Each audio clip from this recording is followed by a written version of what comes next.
ഒന്നാം അധ്യായത്തിൻ്റെ സാരാംശം നമ്മൾ വിശദീകരിച്ചിട്ടുണ്ട്, പറഞ്ഞിട്ടുണ്ട്.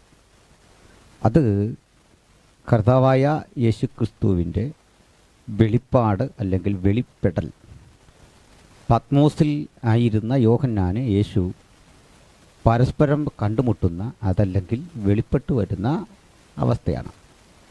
നെക്സ്റ്റ് 2 ചാപ്റ്റേഴ്സ്, 2-3 അധ്യായങ്ങൾ ഏഷ്യ മൈനറിൽ അന്നുണ്ടായിരുന്ന 7 സഭകൾക്കുള്ള ദൂതുകളാണ്. കാണുന്നതൊക്കെ എഴുതി ഈ സഭകൾക്ക് അയക്കുവാൻ പറയുന്ന 7 കത്തുകളുടെ സമാഹാരമാണ് ആ കാണുന്നത്. വാസ്തവത്തിൽ അവിടെ 10 സഭകളുണ്ട് ഏഷ്യ മൈനറിൽ അന്ന്. ഹിയറപ്പൊലീസ് ഒരു സഭയാണ്, കൊലോസ്യ ഒരു സഭയാണ്.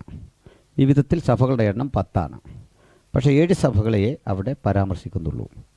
അതിൻ്റെ കാരണം ഈ പുസ്തകം ഒരു പ്രത്യേക സ്വഭാവത്തിലാണ് എഴുതിയിട്ടുള്ളത്. സഭയുടെ 7 അവസ്ഥാവിശേഷങ്ങളാണ് അവിടെ സൂചിപ്പിക്കുന്നത്. എക്കാലഘട്ടത്തിലെയും ദൈവസഭയിലെ 7 രൂപങ്ങളെ, 7 ഭാവങ്ങളെയാണ് ആ ഭാഗങ്ങൾ പ്രസിദ്ധീകരിക്കുന്നത്. ഇതിൽ 7കളുടെ ഒരു പുസ്തകമാണ് വെളിപ്പാട് എന്ന് പറയാം. കാരണം 7 ദൂതഗണങ്ങൾ, 7 സഭകൾ, 7 മൂപ്പന്മാർ, 7 മുദ്രകൾ, 7 കാഹളങ്ങൾ, 7 കലശങ്ങൾ, 7 ഇടിയും നാദം മുഴക്കുന്നത്, അങ്ങനെ 7 എന്ന് പറയുന്ന 7 കാര്യങ്ങൾ ഈ പുസ്തകത്തിലുണ്ട്. അങ്ങനെ 7 49 കാര്യങ്ങളുടെ രഥം ചുരുക്കമാണ് ഈ പുസ്തകം. അങ്ങനെ 7 പുതിയ കാര്യങ്ങൾ, അങ്ങനെ 7 എന്ന് 7 ആവർത്തി അതിൽ കാണുന്നുണ്ട്. അങ്ങനെ 7കളുടെ ആവർത്തി 7, ഓരോന്നും 7. അങ്ങനെ വളരെ മഹനീയമായ, മനോഹരമായ, അടുക്കും ചിട്ടോടും കൂടിയിട്ടുള്ള ഒരു പുസ്തകം. ഇതെഴുതുന്ന യോഹന്നാൻ്റെ സ്ഥിതി എന്ന് പറയുന്നത് നല്ലതാണ്. ഈ യോഹന്നാനും ദാനിയേലും തമ്മിലുള്ള ഒരു പഠനം നടത്തിയാൽ, ദാനിയേൽ എന്ന് പറയുന്ന ആൾ, അദ്ദേഹം ഒരു ഉത്കൃഷ്ട മാനസനായ, വളരെ ഹൈലി എഡ്യൂക്കേറ്റഡ് ആയിട്ടുള്ള, രാജസദസ്സിലിരുന്ന് രാജ്യത്ത് 3ാമനായിരിക്കത്തക്ക വിധം ഒരു ചീഫ് സെക്രട്ടറിയുടെ ഒക്കെ അധികാരമുള്ള ഒരു വലിയ മനുഷ്യനാണ്. അപ്പോൾ ഹൈലി ക്വാളിഫൈഡ് ആയിട്ടുള്ള, വെൽ എഡ്യൂക്കേറ്റഡ് ആയിട്ടുള്ള ഒരു മനുഷ്യനാണ് ദാനിയേൽ. യോഹന്നാൻ നേരെ തിരിച്ചാണ്. അദ്ദേഹം ഒരു ക്വാളിഫൈഡും അല്ല, എഴുത്ത് തന്നെ കഷ്ടിച്ചറിയാം മാത്രം. പഠിപ്പില്ലാത്തവരും സാമാന്യ മനുഷ്യനുമാണ്. അവർ തമ്മിലുള്ള വ്യത്യാസം. അടുത്തത് ചില സാമ്യമുണ്ട് അവർ തമ്മിൽ. ഒരു സാമ്യം എന്ന് പറയുന്നത് 2 ആളുകളും യഹൂദ ഗോത്രക്കാരാണ്, ഒരു സാമ്യം. രണ്ടാമത്തെ സാമ്യം, ഈ 2 പുസ്തകങ്ങളും ഒരേ വിഷയമാണ് കൈകാര്യം ചെയ്യുന്നത്. മൂന്നാമത്തെ സാമ്യം, പഴയ നിയമത്തിലെ 27ാമത് പുസ്തകമാണ് ദാനിയേൽ പ്രവചനം. പുതിയ നിയമത്തിലെ 27ാമത് പുസ്തകമാണ് യോഹന്നാൻ്റെ വെളിപ്പാട്. പിന്നെയുള്ളൊരു സാമ്യം, ഇതിൽ യോഹന്നാൻ്റെ സുവിശേഷത്തിൽ ദാനിയേലിൽ കണ്ട സംഭവങ്ങളുടെ ചുരുളഴിയുകയാണ് വെളിപ്പാട് പുസ്തകത്തിൽ. നീ മുദ്ര ഇട്ടേക്കുക ദാനിയേലിനോട്, നീ മുദ്ര ഇടരുത് യോഹന്നാനോട്. അങ്ങനെ സാമ്യങ്ങൾ ഏറെയുണ്ട്. പിന്നെയും ഉണ്ടൊരു സാമ്യം, 2 ആളുകളും ഇത് കാണാൻ പറ്റിയ ഒരു പരിസ്ഥിതിയിലല്ല. ഒരാൾ പ്രവാസ ജീവിതത്തിൽ, ഒരാൾ പത്മോസിലെ തടവിൽ. അപ്പോൾ അങ്ങനെയുമുള്ള പ്രതിസന്ധി നിറഞ്ഞ ഘട്ടത്തിലാണ്. ഒരാൾ രാജാവിൻ്റെ തടവിലാണെങ്കിൽ മറ്റൊരാൾ രാജാവിനാൽ ഒരു തടവറയിലേക്ക് അയക്കപ്പെടുന്നു. അങ്ങനെയുള്ള പ്രതിസന്ധി കാലയളവിലാണ്. പിന്നെ ഏറ്റവും വലിയ സാമ്യം, ബൈബിളിലെ പ്രവാചകന്മാർക്കും ബൈബിളിൻ്റെ ശക്തരായ വക്താക്കൾക്കെല്ലാം കിട്ടിയത് ദാരുണമായ ഒരന്ത്യമാണ്.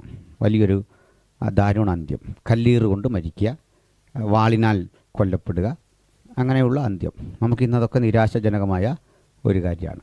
നമ്മളത് പറഞ്ഞു വരുന്ന വസ്തുതകൾക്കൊക്കെ എതിരാകും. കാരണം ദൈവമക്കൾക്കെല്ലാം കിട്ടിയത് പീഡയാണെങ്കിൽ, നമ്മൾ സുവിശേഷത്തിലെല്ലാം പറയുന്നത് കാശ് കിട്ടുമെന്നും കോടികൾ കിട്ടുമെന്നൊക്കെ പറയുന്നൊരു കാലത്താണ് നമ്മൾ ജീവിക്കുന്നത്. പക്ഷേ ദൈവമക്കൾക്കെല്ലാം കിട്ടിയത് പീഡയാണ്, കനത്ത പീഡ. യെശയ്യാവിനെയൊക്കെ അങ്ങനെയാണ് കൊന്നത്. യിരെമ്യാവിനെ ഇരുട്ട് കിണറ്റിലിടുന്ന സ്ഥിതി ഉണ്ടായി. പ്രവാചകന്മാരെല്ലാം കനത്ത പീഡ അനുഭവങ്ങളിൽ കൂടി കടന്നുപോയി. എന്നാൽ ഈ ധന്യനായ ഈ ദാനിയേലിനും യോഹന്നാനും കിട്ടിയത് സ്വാഭാവിക മരണങ്ങളാണ്. അങ്ങനെ മരിച്ച 2 പേരാണ് ഈ 2 പ്രിയപ്പെട്ടവർ. പക്ഷേ അങ്ങനെ ആണെങ്കിലും 2 ആളുകളും പീഡയിലൂടെ കടന്നുപോയി. ഒരാൾ തീച്ചൂളയിൽ കടന്നുപോയപ്പോൾ ഒരാൾ പത്മോസ് ദ്വീപിൻ്റെ ഒറ്റപ്പെട്ട തുരുത്തിൽ കൊണ്ടെറിയപ്പെട്ടു. അങ്ങനെ 2 ആളുകളും തമ്മിലുണ്ട് ഒട്ടേറെ സാമ്യവും വ്യത്യാസവും. പ്രകടമായ വ്യത്യാസം എന്താ? ഒരാൾ പഠിപ്പുള്ള ആൾ, ഒരാൾ തീരെ അറിവില്ലാത്ത ആൾ. അങ്ങനെയല്ലേ? പക്ഷേ പഠിപ്പില്ലാത്ത ആളിന് വേണ്ടി ദൈവം ഒന്നും കുറച്ചില്ല. അതാണ് ദൈവിക വെളിപ്പാടിൻ്റെ ശക്തി. കാരണം ലോകത്തിലെ ഏറ്റവും വലിയ അറിവ് ദൈവത്തെ അറിയുന്നതാണ്. ദൈവത്തെ അന്വേഷിക്കുന്ന ബുദ്ധിമാനുണ്ടോ എന്ന് കാണാൻ. എത്ര വലിയ ആഴമേറിയ ഒരു വാക്യം. അപ്പം അത് നമുക്ക് അവരുടെ സമർപ്പണത്തിൽ നിന്നെല്ലാം മനസ്സിലാകുന്നു. അവർ ദൈവത്തെ അന്വേഷിച്ചു. നമുക്കിനി 4 മുതലുള്ള അധ്യായത്തിലേക്ക് കിടക്കാം. ചാപ്റ്റർ 4 വായിച്ചോളൂ.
മതി. വളരെ അനുഗ്രഹിക്കപ്പെട്ട ഒരധ്യായം. അതാ മൊത്തം അത് വായിപ്പിച്ചത്. അതിൽ ഒഴിവാക്കേണ്ട ഒന്നുമില്ല. കഴിവതും അത് മനഃപ്പാഠം പഠിക്കുന്നത് ഏറെ നല്ലതാണ്. എന്താണ് സ്വർഗം എന്നതിനെക്കുറിച്ചുള്ള ഒരു ചെറിയ ധാരണ ഈ അധ്യായം നമുക്ക് തരും. സ്വർഗത്തെക്കുറിച്ചുള്ള നമ്മുടെ കാഴ്ചപ്പാടുകൾ മുഴുവൻ അർത്ഥപൂർണമാകുന്ന ഒരധ്യായം. അത് ഞാനതിൻ്റെ സംക്ഷേപം ഒന്ന് പറയാം. സ്വർഗത്തിൽ ഒരു സിംഹാസനം വച്ചിരിക്കുന്നു. സിംഹാസനത്തിൽ ഒരുവൻ ഇരിക്കുന്നു. ആരാകും? സ്വർഗത്തിലെ സിംഹാസനത്തിൽ ഇരിക്കുന്ന ആൾ സ്വാഭാവികമായിട്ട് ദൈവമാണ്. ഇരിക്കുന്നവൻ കാഴ്ചയ്ക്ക് സൂര്യകാന്തത്തോടും പത്മരാഗത്തോടും സദൃശ്യൻ. സിംഹാസനത്തിന് ചുറ്റിലും മരതകത്തോട് സദൃശ്യമായ ഒരു പച്ച വില്ല്, മഴവിൽ കണക്കെ മനോഹാരിതയുള്ള ഒരു പച്ച വില്ല്, പച്ചപ്രകാശപൂരിതമായ ഒരു പശ്ചാത്തലം. സിംഹാസനത്തിന് ചുറ്റിലും 24 സിംഹാസനങ്ങൾ, അതിൽ 24 ജീവികൾ. ആ ജീവികൾക്ക് തൊട്ടടുത്ത് സിംഹാസനത്തിൻ്റെ ചുറ്റിലും മുമ്പിലുമൊക്കെയായി 4 ജീവികൾ. ആ 4 ജീവികൾ 4 കെരൂബുകളാണ്. ആ കെരൂബുകൾക്ക് മുമ്പിലും പിൻപിലും കാഴ്ചയുള്ളവയായിരുന്നു, കണ്ണ് ഉള്ളവയായിരുന്നു. അവയ്ക്ക് 6 ചിറകുകൾ വീതമുണ്ടായിരുന്നു. 6 ചിറകുകൾ ഉള്ള മുമ്പുറവും പിൻപുറവും കണ്ണ് നിറഞ്ഞ ജീവികളുടെ പ്രത്യേകത, അവ എന്താ പറയുക, 4 രൂപങ്ങളെ പ്രതിനിധീകരിച്ചു. ഒന്നാം ജീവി സിംഹസദൃശ്യമായിരുന്നു. രണ്ടാം ജീവി കാളയ്ക്ക് സദൃശ്യമായിരുന്നു. മൂന്നാം ജീവി മനുഷ്യന് സദൃശ്യം. നാലാം ജീവി പറക്കുന്ന കഴുകന് സദൃശ്യം. അവ 2 കൊണ്ട് മുഖം മൂടി, 2 കൊണ്ട് പാദം മൂടി, 2 കൊണ്ട് പറന്ന് ഒരുത്തനോട് ഒരുത്തൻ, ഇരിക്കുന്നവനും ഇരുന്നവനും വരുന്നവനും സർവശക്തിയുള്ള കർത്താവ് പരിശുദ്ധൻ പരിശുദ്ധൻ പരിശുദ്ധൻ എന്നിങ്ങനെ രാപ്പകൽ വിശ്രമം കൂടാതെ പറഞ്ഞുകൊണ്ടിരുന്നു. പിന്നെ അത് കഴിഞ്ഞ് സിംഹാസനത്തിൻ്റെ മുമ്പിൽ നിന്ന് ശുദ്ധ പളുങ്കിനൊത്ത ഒരു കണ്ണാടി കടൽ, യഹോവയുടെ 7 ആത്മാക്കളായി 7 ദീപങ്ങൾ ജ്വലിച്ചു കൊണ്ടിരുന്നു. ആ ജ്വലനമുള്ള മനോഹര അവസ്ഥയിൽ ഈ ദൈവസിംഹാസനത്തിൽ ഇരിക്കുന്നവന് ജീവികൾ മഹത്വം കൊടുക്കുമ്പോഴൊക്കെ മൂപ്പന്മാർ സിംഹാസനങ്ങളിൽ നിന്ന് ഇറങ്ങി തങ്ങളുടെ കിരീടങ്ങളെ താഴെ ഇടും. അതല്ലേ വായിച്ചേ? ഇപ്പോൾ ഈ പറഞ്ഞ കാര്യം മനസ്സിൽ ഓർമ്മയുണ്ടോ? മറക്കരുത്. 4-ാം അധ്യായം മറക്കരുത്. 4-ാം അധ്യായം മറക്കാതിരിക്കാൻ ഒരു എളുപ്പ വഴിയുണ്ട്. ആരും മറക്കാതിരിക്കാൻ. ഇവിടെ ഈ സെൻറ്റർ മാസയോഗമൊക്കെ ഉണ്ടോ? സഭയിൽ മാസയോഗം ഉണ്ടോ? ഇവിടെ അങ്ങനെയുള്ള പരിപാടി ഇല്ല. മാസത്തിൽ ഒരിടത്ത് സഭയിൽ ഒരുമിച്ച് കൂടിയുള്ള ഇല്ല. നമ്മുടെ കേരളത്തിലുണ്ട്. അതിൽ കൂടിയിട്ടുള്ളവരുണ്ടോ? ഉണ്ട്. എന്നാൽ പറയാം. ഈ വെളിപ്പാട് പുസ്തകം 4-ാം അധ്യായം നമ്മുടെ ഒരു മാസയോഗം പോലെയാണ്. എന്താ മനസ്സിലായി? യോഗം തുടങ്ങുന്ന സമയത്ത് 11-11:30 വരെ സ്റ്റേജിൽ 24 പാസ്റ്റർമാർ, തൊട്ടു മുമ്പിൽ 4 വിശ്വാസികൾ, 24 മൂപ്പന്മാരും 4 ജീവികളും. മനസ്സിലായോ? 24 പാസ്റ്റർമാർ സ്റ്റേജിൽ, യോഗം കൂടാൻ എത്ര പേരുണ്ട്? 4 പേരുണ്ട്. ഒരുത്തനോടൊരുത്തൻ. നീ മറക്കുമോ? വെളിപ്പാട് പുസ്തകം 4 എന്താ? നമ്മുടെ മാസയോഗം. കുഞ്ഞുങ്ങൾക്ക് മനസ്സിലായോല്ലോ. പക്ഷേ പിള്ളേർക്കൊന്നും പിടിയിട്ടില്ല. അതവർ മനസ്സിലാക്കാതിരിക്കട്ടെ. അപ്പോൾ 24 മൂപ്പന്മാരും 4 ജീവികളുമുള്ള 4 അധ്യായം. നമുക്കത് പിന്നെ വേണം, അവിടെ കിടക്കട്ടെ. അപ്പോൾ 5-ാം അധ്യായം മറ്റൊരു സംഭവമാണ്. അകത്തും പുറത്തും 7 മുദ്രകളാൽ മുദ്രയിട്ട ഒരു പുസ്തകം. അങ്ങനെയല്ലേ? ഇനി പറയുന്നത് ശ്രദ്ധിച്ച് കേട്ടെ. കഴിവത് ഹിസ്റ്റോറിക്കൽ ഇൻസിഡൻസ് ഒന്നും നമ്മൾ പറയാതെ പോകാം, എന്നാലും ചിലത് പറഞ്ഞേ പറ്റൂ. അതുകൊണ്ടാണ് ഈജിപ്തിൽ നൈൽ നദിയുടെ തീരത്ത് ഒരു ചെടി വളരുന്നുണ്ട്. അതിൻ്റെ സ്റ്റെമ്മ് ത്രികോണാകൃതിയിലാണ്. കാണ്ഡം ത്രികോണാകൃതിയിൽ കാണ്ഡമുള്ള ആ ചെടിയുടെ ഇലകൾ പയർ കണക്കാണ്. ആ ചെടിയുടെ കാണ്ഡം, ആ സ്റ്റെം ഉറപ്പുള്ളതാണ്. അതിൻ്റെ അകം വളരെ മൃദുവാണ്. ആ ബാഹ്യഭാഗം നമ്മുടെ നാട്ടിലെ ഈറ്റപ്പൊളി പോലെയാണ്. ഈറ അതുപോലെയാണ്. ഇത് ഇന്നും അവിടെയുണ്ട്. പക്ഷെ മുറിക്കാൻ എളുപ്പമല്ല, കാരണം നിയമമില്ല. വളരെ അവർ സംരക്ഷിക്കുന്നു. അന്നും മുറിക്കാതെ എളുപ്പമല്ല. ഈ ചെടിയുടെ പേര് ഞാങ്ങണ എന്നാകുന്നു മലയാളത്തിൽ. ഇംഗ്ലീഷിൽ കിടക്കുന്നു പാപ്പിറസ്. പാപ്പിറസ് ചെടിയുടെ ഉൾവശത്ത് കാണുന്ന, അകത്ത് കാണുന്ന കാമ്പ് നമ്മുടെ ചേമ്പും തണ്ട് പോലെയാണ് ഉൾവശം. പ്രത്യേക പൾപ്പാണ്. 2ആണ് അതിൻ്റെ ഉപയോഗം. ഈ ചെടി കട്ടിയായി കഴിഞ്ഞാൽ തന്നെ ഉണങ്ങും. ഉണങ്ങുമ്പോൾ ഒടിക്കാം, ഒടിച്ചെടുക്കും ആളുകൾ. ഒടിച്ചെടുത്തിട്ട് അകത്തെ പൾപ്പ് ഉണങ്ങി അത് പൊടിയായി കഴിയും. ഈ പൊടി ശേഖരിക്കുക. ശേഖരിച്ചെടുത്ത ആ പൊടി ഉപയോഗിക്കുന്നത് മുന്തിരിയുടെ വേസ്റ്റ് ഒക്കെ ഇട്ട് ഇത് കുറുക്കിയെടുത്ത് മൃഗങ്ങൾക്ക് ഭക്ഷിക്കാൻ കൊടുക്കും. ഓക്കെ, അതിനൊരു പേര് പറയും വാളവര. നമ്മുടെ മുടിയമ്പുത്തം കഴിച്ച സ്പെഷ്യൽ ഡിഷാണ്. എന്തെന്ന്? വാളവര. വാളവരയിലെ പ്രധാന ഘടകമാണ് പാപ്രസിൻ്റെ അകത്തെ പൊടി.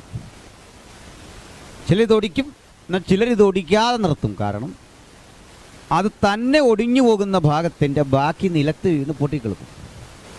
അത് കിളുത്തോട്ടെ നോർത്ത് ചിലരിട്ടേക്കും. അതാണ് നമ്മൾ പറയുന്ന ചതഞ്ഞ ഓട ഒടിക്കാത്തവൻ. അതവിടെ നിന്ന് വളർന്നോട്ടേ എന്ന് വെക്കും. ഓക്കെ, ഈ പാട്ടൊക്കെ പാടുമെങ്കിലും പലർക്കും അറിയത്തില്ല എന്നാ ഈ ഓടയെന്നൊക്കെ. ചതഞ്ഞ ഓട ഓടിക്കാത്തവൻ. അപ്പോൾ ഓടത്തണ്ടെന്ന് ഇതിന് പേരുണ്ട്. ഇതൊന്നുമല്ല പ്രധാന വിഷയം. ഈജിപ്തുകാർക്ക് ഇതൊരു ദേവനാണ്. ഹൈന്ദവ സഹോദരന്മാർക്ക് തുളസിയോടുള്ള ഭക്തി പോലെയാണ് ഇവർക്ക് പാപ്പിറസിനോട്. കാരണം ത്രികോണാകൃതിയുള്ള അതിൻ്റെ സ്റ്റെമ്മ് ഒരു പിരമിഡിൻ്റെ ആകൃതിയാണ്. പിരമിഡിൻ്റെ ആകൃതി എന്താ? ത്രികോണം. ഇത് ഈജിപ്തിലെ ശവകുടീരാണ്. മരണമാണ് ഈ ചെടി സൂചിപ്പിക്കുന്നത്. അവരുടെ ദേവൻ സൂര്യനാണ്. ഇതിൻ്റെ ഇല സൂചിപ്പിക്കുന്നത് സൂര്യനെയാണ്, കിരണം ഇങ്ങനെ വിടർന്നിരിക്കുന്ന പോലെ, മരണത്തിൽ നിന്ന് ജീവനിലേക്ക്. ഓക്കെ ഓക്കെ ഇതാണ് ആ ചെടി തരുന്ന ആശയം. ഇതാണ് നമ്മുടെ മോശം ചെന്ന് വെട്ടിയെടുത്ത് അതിന് അപാരതയില്ല. അത് തന്നെ പുതിയ വിഷയമാണ്. അവൻ ദൈവമായി ചെടിയെ വെട്ടിയെടുത്ത് പൊട്ടമെന്നഞ്ഞ് മോശത്തിനകത്ത് രക്ഷിച്ചു. അത് വേറെ വിഷയം പോട്ടെ. നമുക്കിതല്ല വിഷയം. ഈ പച്ച പാപ്പിറസ് ചെടിയുടെ ഉൾക്കാമ്പ് ശേഖരിച്ച് അരച്ച് മിനുസമുള്ള പ്രതലത്തിൽ വെച്ച് ഉണക്കി അതിന് മീതെ കട്ടിയുള്ള ഒരു ഫലകം വെച്ച് അമർത്തി ദിവസങ്ങൾ കഴിഞ്ഞ് പുറത്തെടുക്കുമ്പോൾ ഇങ്ങനൊരു പേപ്പർ ഷീറ്റ് കിട്ടും. ഇത്രയും ക്വാളിറ്റി ഇല്ല, പക്ഷേ വില ഇതിലും കൂടുതലാണ്. ഇത്രയും പാപ്പിറസ് വേണമെങ്കിൽ $50 കൊടുക്കണം ഇപ്പോഴും. അതുപോലെ അതിൻ്റെ പ്രാചീനത്വം അങ്ങനെയാണ് കേട്ടെ. ഇത് കണ്ടു പഠിക്കണമെങ്കിൽ നിങ്ങൾ എൻ്റെ കൂടെ വന്നാൽ മതി. നമുക്കവിടെ ചെറിയ പരിപാടിയൊക്കെ ഉണ്ട്. അങ്ങനെ വരാൻ വേണ്ടി പൈസയ്ക്ക് ബുദ്ധിമുട്ടുള്ളവർക്കൊരു വഴി പറഞ്ഞു തരാം. ലോൺ എടുത്താൽ മതി. ഇതൊന്നും ആരും പറഞ്ഞു തരുന്ന കാര്യങ്ങളല്ല. നിങ്ങളുള്ള സ്നേഹം കൊണ്ട് ഞാൻ പറഞ്ഞു തരിക. 3-4 രാജ്യങ്ങൾ കറങ്ങി ഇങ്ങനെയുള്ള കാര്യങ്ങളൊക്കെ പഠിച്ചു വരാം. യേശുവിൻ്റെ ജീവിച്ചിരുന്ന നാടും പ്രദേശങ്ങളും അവിടെ നമുക്ക് മീറ്റിംഗ് ഉണ്ട്, ക്ലാസ് ഉണ്ട്. ഈ ടൂറിസം പോലെ പോകുന്നവരുണ്ട്, അവർക്കൊന്നും കണ്ടുവരാൻ പറ്റില്ല, പഠിക്കാൻ പറ്റില്ല. നമുക്ക് മമ്മിയൊക്കെ ഇരിക്കുന്ന ഇടങ്ങളിൽ പോയി അവിടെ നിന്ന് ക്ലാസ് എടുക്കാനൊക്കെ ഉള്ള അവസരമുണ്ട്. ആ പെട്ടി കണ്ടാൽ മതി, നമുക്ക് അത്ഭുതം വരും. നമ്മുടെ വിഷമം തീരും. കാരണം ഈ വീടിൻ്റെ വലിപ്പമൊക്കെ ഉള്ള ശവപ്പെട്ടി ഈ കെട്ടിടത്തിൻ്റെ, അത് സ്വർണ്ണത്തിൽ തീർത്തത്. ഇങ്ങനെ അടിച്ചാൽ മണിനാഥം മുഴങ്ങുന്ന സ്വർണ്ണപ്പെട്ടി 1-2 അല്ല 100 കണക്കിന്. നമ്മുടെ അല്ലെങ്കിൽ തന്നെ ഇന്ന് കാണാൻ പറ്റുക എന്ന് പറഞ്ഞാൽ ഒന്ന് ആലോചിച്ച് നോക്കി. 5000 വർഷമുള്ള ഈജിപ്തിലെ ശവകുടീരങ്ങൾ, മമ്മി ഇതൊക്കെ കണ്ടുവരാം. ഒപ്പം ചീഞ്ഞഴുകിയ മമ്മി അതൊക്കെ സംസ്കരിച്ച് ഉണക്കി റെഡിയാക്കി വെച്ചിരിക്കുകയാണ്. അവരെങ്കിൽ തുറക്കപ്പെട്ട കല്ലറ കാണാം. അതൊരാളുടെ ഉള്ളൂ, അറിയാം, നമ്മുടെ കർത്താവിൻ്റെ. അവനിവിടെ ഇല്ലെന്ന് എഴുതി വെച്ചിട്ടുണ്ട് അവിടെ. ഒട്ടേറെ വിജ്ഞാനപ്രദങ്ങളായ കാര്യങ്ങളാണ്. അതൊക്കെ പോട്ടെ. പ്രധാന ഒരു വിഷയം പറയാനാണ് നമ്മളങ്ങോട്ട് വന്നത്. എന്നിട്ട് നമുക്ക് പാപ്പിറസ് വരെ കിട്ടിയല്ലേ. അന്നത്തെ എഴുത്ത് രീതി ഈ ഇങ്ങനെ എടുക്കുന്ന ഷീറ്റുകൾ നീളത്തിലിടുകയാണ് പതിവ്. പായ പോലെ വീതി കുറവാണ്. വീതി ഇത്രയൊക്കെ കാണുള്ളൂ. ചുരുട്ടി വന്ന നീളത്തിൽ വീതി കുറഞ്ഞൊരു പായ, അതിലാണ് കാര്യങ്ങൾ എഴുതുന്നത്. യെശയ്യാവ് ഇരമ്യാവൊക്കെ എഴുതിയത് എവിടെയാ? പാപ്പിറസിൽ. അപ്പോൾ അന്നൊരാൾക്ക് ആലയത്തിലൊന്ന് പോകണമെങ്കിൽ ബൈബിളും കൊണ്ട് പോകണമുള്ള അവസ്ഥ ആലോചിച്ച് സങ്കീർത്തനം 23-119 ഒക്കെ കിടക്കാണ് കിലോമീറ്റർ നീളത്തിന്. മനസ്സിലായോ? കേരളം വഴിയൊന്നും ആണ് അതുകൊണ്ട് പോക്ക് കിടക്കല്ല. യൂണിയൻകാർ കൂടെ കൂടും. ഞങ്ങൾ ചുമക്കാമെന്നും പറഞ്ഞു. വലിയ പ്രശ്നമാകും. ഒരു വീട്ടുകാരെല്ലാം നോക്കിയാലേ ബൈബിളും കൊണ്ട് വരാൻ പറ്റും. ഇങ്ങനെയാണ് സ്ഥിതി. പാപ്പിറസ് ചുരുൾ. യേശു പറഞ്ഞു, എന്നെക്കുറിച്ച് പുസ്തക ചുരുളിൽ എഴുതിയിരിക്കുന്നു. ഒരു വലിയ കാര്യം പറയാനാണ് അങ്ങോട്ട് വന്നത്. അന്ന് ഏറ്റവും സമ്പന്നർക്ക് മാത്രമേ ഈ പാപ്പിറസിൽ എഴുതാനൊക്കെ ഉള്ള സാധ്യത ഉള്ളൂ. അല്ലാത്തവർക്ക് എഴുത്തിനൊക്കെ വേറെ രീതിയുണ്ട്. മൃഗത്തിൻ്റെ തോലൊക്കെയാണ് എഴുതാൻ ഉപയോഗിക്കുന്നത്. ഒട്ടകത്തിൻ്റെ തുടയല്, ഈന്തപ്പനയുടെ മടൽ അന്ന് എഴുതുന്ന എഴുത്ത് രൂപങ്ങളാണ്. അപ്പോൾ പാർച്ച്മെൻറ്റ്സ്, പാപ്പിറസ്, വെല്ലം, ഇതൊക്കെ എഴുത്ത് സങ്കേതങ്ങൾ അന്നത്തെ ഒക്കെ രസകരമായ പഠനമാണ്. പോട്ടെ. അപ്പോൾ നമുക്കിപ്പോൾ വേണ്ടത് ഇത്തരം കുറേ അനിവാര്യമായ കാര്യങ്ങൾ മതി. അപ്പോൾ അന്നൊരു കാര്യം എഴുതിയിട്ട് രാജാവ് ചക്രവർത്തി തൻ്റെ കീഴിലുള്ള ഗവർണർ ജനറൽമാർക്കും നാട്ടുരാജാക്കന്മാർക്കും കുറിപ്പെഴുതുക പതിവാണ്. അതെഴുതിയ ശേഷം ഒറ്റ കടലാസിലായിരിക്കും ഇതെല്ലാം എഴുതുന്നത്. എഴുതിയിട്ട് അഞ്ചലോട്ടക്കാരൻ്റെ കയ്യിൽ അത് കൊടുക്കും. അയാൾ ഇതും കൊണ്ട് സന്ദേശവാഹകനായി രാജാവിൻ്റെ അരിയിലേക്ക് കുതിരപ്പുറത്തോ എങ്ങനെയെങ്കിലും ഓടി വരും. അപ്പോൾ മേൽക്കടകത്തിൽ നിന്ന് താഴേക്കൊരു കത്ത് മാറ്റത്തിൻ്റെ ഓർഡർ കിട്ടുന്ന പോലെ ഇതും കൊണ്ട് ഓടി വരണം. വന്നിട്ട് ഈ കത്തിൽ ഇത്ര എഴുതുകയാണ്. ഇത് ഗവർണർ, ബിഥുന്യായിലെ ഗവർണർ വായിച്ചറിയേണ്ടതിന് ചക്രവർത്തി തിരുമനസിൻ്റെ ആഹ്വാനം. അദ്ദേഹത്തിനുള്ള കാര്യങ്ങളെല്ലാം എഴുതിയ ശേഷം ശുഭമായിരിക്കുന്നു എന്ന് കരുതട്ടെ എന്ന് പറഞ്ഞു ഇവിടെ ഒരു ഒപ്പ്.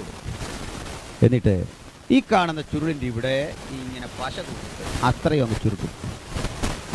ബാക്കിയൊന്നും പുള്ളിക്കുള്ളതല്ല, താഴോട്ടുള്ളത്. പുള്ളിക്ക് അത്രയും വായിച്ച് കേൾപ്പിച്ചിട്ട് അഞ്ചലോട്ടക്കാരൻ അവിടുന്ന് പോകും, അടുത്തത് പൊട്ടിക്കും. ഇങ്ങനെ കണ്ടല്ലോ, ഇവിടെ വേറൊരാൾക്ക് എഴുതിയിരിക്കുന്നാവും. അങ്ങനെ ആദ്യം എഴുതിയ ശേഷം ചുരുട്ടി തൂക്കുന്ന ആ പശയ്ക്കാണ് പറയുന്നത് ഒന്നാം മുദ്ര, രണ്ടാം മുദ്ര, മൂന്നാം മുദ്ര. ഇതാണ് അകത്തും പുറത്തും 7 മുദ്രകളോടുകൂടിയ മുദ്രയിട്ട ഒരു ഗ്രന്ഥച്ചുരുളും കൊണ്ട് ഒരാൾ സിംഹാസനത്തിൽ ഇരിക്കുന്നു. മനസ്സിലായോ? അപ്പോൾ ജീവികളുടെ നടുവിൽ നിന്നൊരു ചോദ്യം, ഈ പുസ്തകവും അതിൻ്റെ ചുരുളും ഭേദിക്കാൻ യോഗ്യനാരുള്ളൂ എന്നൊരു ചോദ്യം. നിരാശയാണ് മറുപടി. എന്താ മറുപടി? ആദ്യം, സ്വർഗത്തിലും ഭൂമിയിലും ഭൂമിക്ക് കീഴിലും ആർക്കും പുസ്തകം തുറക്കാനോ അതിൻ്റെ മുദ്ര ഭേദിപ്പാനോ കഴിഞ്ഞില്ല.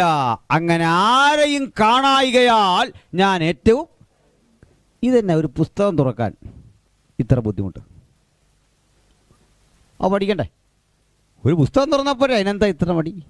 തുറന്ന് വായിച്ചാൽ 2 കാരണങ്ങളാണ്, ഒരുപോലെയുള്ള 2 കാരണങ്ങളാണ് അതിൻ്റെ കാരണം ഒന്നിലേക്ക് വരാം.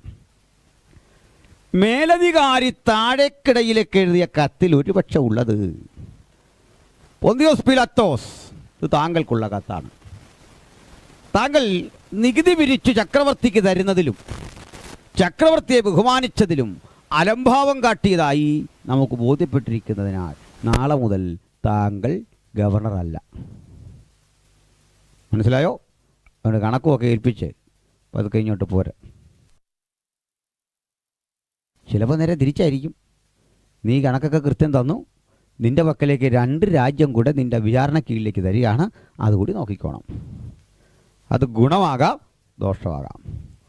ഇത് വരുമ്പോഴേ ഈ രാജാവിന് ഗവർണർക്കൊരു ഭയം, എന്താകും ഇതിലുള്ളത്? ഇത് നിമിത്തം പൊട്ടിക്കാനൊരു മടി. 2ാമത്തെ കാരണം വളരെ വളരെ രസാവഹമാണ്. ശ്രദ്ധിച്ച് കേട്ടോണം. ഈ കർത്താവിൻ്റെ ദാസൻ ഒറ്റയ്ക്കാണോ വന്നേ? പുള്ളിക്കാരിയില്ലല്ലോ, ധൈര്യമായിട്ട് പറയാം.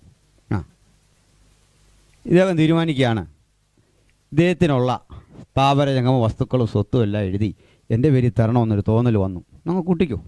അതാ പുള്ളിക്കാരി ഉണ്ടോ എന്ന് ഞാൻ ചോദിച്ചേ. ഇദ്ദേഹത്തിനങ്ങ് തോന്നി, ഞങ്ങൾ രണ്ടും പഴയ നിയമകാലത്താണ് ജീവിച്ചിരുന്നെങ്കിൽ അതത്ര എളുപ്പമല്ല തരുന്നത്. അദ്ദേഹത്തിൻ്റെ വസ്തുവിന് 2 ആധാരം കാണും. 2 ആധാരം. നമ്മുടെ നാട്ടിൽ ചില മിടുക്കന്മാർക്ക് 8ഉം 10ഉം ആധാരമുണ്ട്. അന്നേരമാണോ 2 ആധാരം എന്നല്ലേ? ഒരു വസ്തുവിന് 2 ആധാരം. ഒന്ന് അടയപ്പെട്ട ആധാരം, 2 തുറക്കപ്പെട്ട ആധാരം. ഇരമ്യ 32 8, 9, 10 പെട്ടെന്ന് വായിച്ചാട്ടെ. ഇരമ്യ 32 8, 9, 10.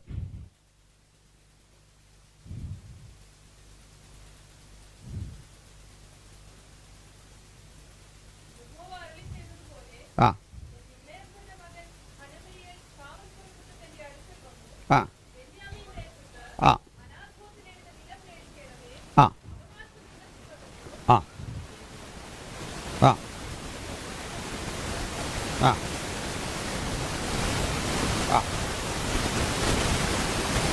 ആ ആ ആ ആ ആ ആ പിന്നെ മതി.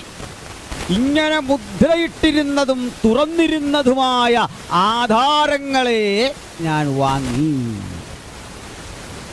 2 ഉണ്ടെന്ന് മനസ്സിലായോ? ഇല്ല. മുദ്രയിട്ടതും തുറന്നിരുന്നതുമായ 2 ആധാരം. ഇതിനെ മുദ്രയിട്ട ആധാരം പറയാം.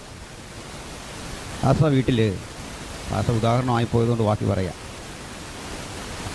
മാതാപിതാക്കൾക്ക് 8-10 മക്കളുണ്ടെന്ന് കുട്ടിക്ക്. നമ്മളൊക്കെ പഴയ കാലത്ത് 8ഉം 10ഉം മക്കളൊക്കെ ഉണ്ടല്ലോ. നമുക്ക് 2 കുഞ്ഞുങ്ങളൊക്കെ ഉള്ളു അല്ലേ? പഴയ നിയമകാലത്ത് 10ഉം 15ഉം 17ഉം മക്കളൊക്കെ ഒരാൾക്ക്. മക്കളെ യഹോവ തരുന്ന ദാനം ഇഷ്ടംപോലെ മക്കളാണ്. അത് ചില മക്കൾ അപ്പൻ്റെ ശാപത്തിന് ഹേതുവാകും, ചിലർ അനുഗ്രഹത്തിന് ഹേതുവാകും. രൂപേൻ്റെ ഒക്കെ കഥ അറിയാമല്ലോ. അങ്ങനെ വരുമ്പോൾ ഈ ശാപത്തിന് ഹേതുവായ മക്കൾക്ക് അത് സംബന്ധിച്ചു. അനുഗ്രഹത്തിന് ഹേതുവായ മക്കൾക്ക് അത് സംബന്ധിച്ചും അപ്പൻ മരിക്കും മുമ്പേ ഒരു പ്രമാണം തയ്യാറാക്കും. ഈ പ്രമാണം തയ്യാറാക്കി മക്കളെ എല്ലാവരെയും ഒരുമിച്ചൊരു കാര്യം ബോധ്യപ്പെടുത്തും. ഇത് നിങ്ങൾക്കുള്ള പ്രമാണമാണ്, ഉടമ്പടി. അത് ചെമ്പ് തകിടിലോ മൃഗത്തിൻ്റെ തോലിലോ ഒക്കെ എഴുതി തയ്യാറാക്കി ചുരുട്ടി ഒരു മൺകുടത്തിൽ അടയ്ക്കും. അടച്ച് ഭദ്രമാക്കിയ ശേഷം വേദവചനത്തിലെ ചില പുസ്തകത്തിലെ ചില വാക്യങ്ങൾ കൂടി എഴുതി അതിൻ്റെ ഉറപ്പ് ഉണ്ടാക്കിയ ശേഷം അവരോട് പറയും, ഇത് നിങ്ങൾക്കുള്ളതാണ്, പക്ഷേ ഇപ്പോൾ പൊട്ടിക്കരുത്. എപ്പോഴാണ് എടുക്കേണ്ടത്? എൻ്റെ മരണശേഷം തുറക്കാം. അപ്പൻ മരിച്ചു, 8-10 മക്കൾ ഒന്നിച്ചു കൂടി ഈ അടയപ്പെട്ട ആധാരം തുറക്കാൻ പോവാണ്. മൺകുടത്തിലോ മുളന്തണ്ടിലോ മൃഗത്തിൻ്റെ തോലിലോ സഞ്ചിയിലോ അങ്ങനെ ഭദ്രമാക്കി വെച്ച ഈ ആധാരം പുറത്തെടുക്കേണ്ട സമയമാകുമ്പോൾ കുടുംബത്തിൽ ഉത്തരവാദിത്തപ്പെട്ട ഒരാൾ മക്കളെ നിർത്തിയിട്ട് ചോദിക്കും, സമൂഹത്തോട് ആദ്യം ചോദിക്കും, ആധാരം തുറക്കട്ടെ. വല്ലവരും ആധാരം തുറക്കുന്നതിന് നമുക്ക് വല്ല എതിരുണ്ടോ? ഉണ്ടോ? ഇല്ല. പണ്ട് കാലത്തെ കൊണ്ട് ഈ ഓഹരി കൊടുത്തു കഴിയുമ്പോൾ, സ്ത്രീധനമൊക്കെ കൊടുത്തു കഴിയുമ്പോൾ ഒരുത്തനാണെന്നുണ്ട് കൊടുത്തോട്ടെ അല്ലേ? വാങ്ങുന്നതിന് എന്ത് ചോദിക്കണം? വാങ്ങിക്കോട്ടെ. ഇപ്പോൾ ആണെങ്കിൽ പിള്ളേർ വേണ്ടെന്ന് പറയും. തമാശയുള്ള പിള്ളേരുണ്ട് അല്ലേ? എന്തെല്ലാം പുകിലായിരുന്നുകൊണ്ട് ഇതുപോലെ ചോദിക്കുക, പൊട്ടിക്കട്ടെ. അപ്പോൾ ജനം പറയാകട്ടെ. അപ്പോൾ ഈ മക്കളോട് പറയും, ഇത് വന്ന് പൊട്ടിക്കേ നിങ്ങളിലൊരാൾ. ഇത് പൊട്ടിക്കാൻ വേണ്ടി മൂത്ത ചേട്ടൻ മുമ്പോട്ട് കാലെടുത്ത് വെച്ചിട്ട് അനിയനോട് പറയും, നീ പൊക്കളാം. അനിയൻ കാലെടുത്ത് വെച്ചിട്ട് പുള്ളി തന്നെ പറയും, എനിക്ക് പറ്റില്ല. മറ്റേ പുള്ളിയോട് പറയാൻ പറയും. ഇവരാരെങ്കിലും ഇത് പൊട്ടിക്കാൻ സന്നദ്ധനായിട്ട് കാണില്ല. അവർക്കെല്ലാം ഇത് പൊളിക്കാൻ തുറക്കാൻ ഭയം. എന്തായിരിക്കും കാര്യം? അപ്പൻ്റെ അനുഗ്രഹമോ ശാപമോ എന്താണിതിൽ അതിൻ്റെ രഹസ്യ സ്വഭാവ നിമിത്തം തുറക്കാൻ ഭയം. ആരും തുറക്കാനില്ലാതിരിക്കെ ഈ കാർമികൻ അത് വീണ്ടും ഒന്നുകൂടി ചുരുട്ടി ഒരു മുദ്ര വെച്ചിട്ട് പറയും, ഇത് എന്നേക്കും ഇനി അടഞ്ഞിരിക്കും. കേട്ടല്ലോ? ഇതിനൊരു പേര് പറയും, മെസൂസ. എങ്ങനെയാ? പിള്ളേർക്കൊന്നും പേരിടല്ലേ. ഇതിൻ്റെ പേരെങ്ങനെയാ? മെസൂസ. ഈ മെസൂസ പരിഭാഷപ്പെടുത്തി മലയാളത്തിൽ കിടക്കുന്നു ഗൃഹബിംബം. അങ്ങനെ വായിച്ചിട്ടുണ്ടോ? ഗൃഹബിംബം. ഇത് ഓഹരി അവകാശമൊക്കെയാണ്. ഇത് ആരാണ് സൂക്ഷിക്കുന്നത് അവർക്ക് സാധാരണയുള്ളതിൻ്റെ ഇരട്ടി അവകാശം കൊടുക്കണം. മാത്രമല്ല അന്ന് ഈ മക്കൾക്കിടയിൽ ഒരു ധാരണയുണ്ടാകും, ഉള്ള ഭൂമി ഒരു അഡ്ജസ്റ്റ്മെൻറ്റിലൊക്കെ വീതിച്ചെടുക്കും, അടിയില്ലാന്ന് തിരിയും. അതുകൊണ്ട് മെസൂസയെ ആളുകൾക്ക് ഭയമാണ്. കേട്ടല്ലോ? അവർ തമ്മിലൊരു ധാരണയുണ്ടായി, ഉള്ള വസ്തു വീതിച്ചെടുത്ത് താൻ്റെ വഴിക്ക് പോകുമ്പോൾ ഇതൊരാൾ സൂക്ഷിക്കണം. അത് സൂക്ഷിക്കുന്ന ആളിന് ഓഹരി കൂടുതലാണ്. ഇതാണ് നമ്മുടെ റാഹേൽ അടിച്ചു മാറ്റിയ സാധനം. അല്ല ബിംബമൊന്നുമല്ല. മനസ്സിലായല്ലോ? തെളിവ്, ഇസ്രയേൽ മക്കൾ ബഹുകാലം ഏഭോദില്ലാതെയും ഗൃഹബിംബമില്ലാതെയും ഇരിക്കും. അപ്പോൾ ഗൃഹബിംബം ആവശ്യമായിരുന്നു. പൗരോഹിത്യത്തിലുള്ള ഏഭോദ് ഇത് ആവശ്യമായിരുന്നു. വീട്ടിലെ ഗൃഹബിംബം ഉണ്ടെന്ന് വെച്ചാൽ ഓഹരി ഉണ്ടെന്ന് അർത്ഥം. റാഹേലിൻ്റെ മനസ്സിലായോ? കേട്ടല്ലോ? അതിൽ പിന്നെ എനിക്ക് ഈ റാഹേൽ എന്ന് പേരുള്ള, റേച്ചൽ എന്ന് പേരുള്ള പെണ്ണുങ്ങളെ എവിടെ കണ്ടാലും പേടിയാണ്.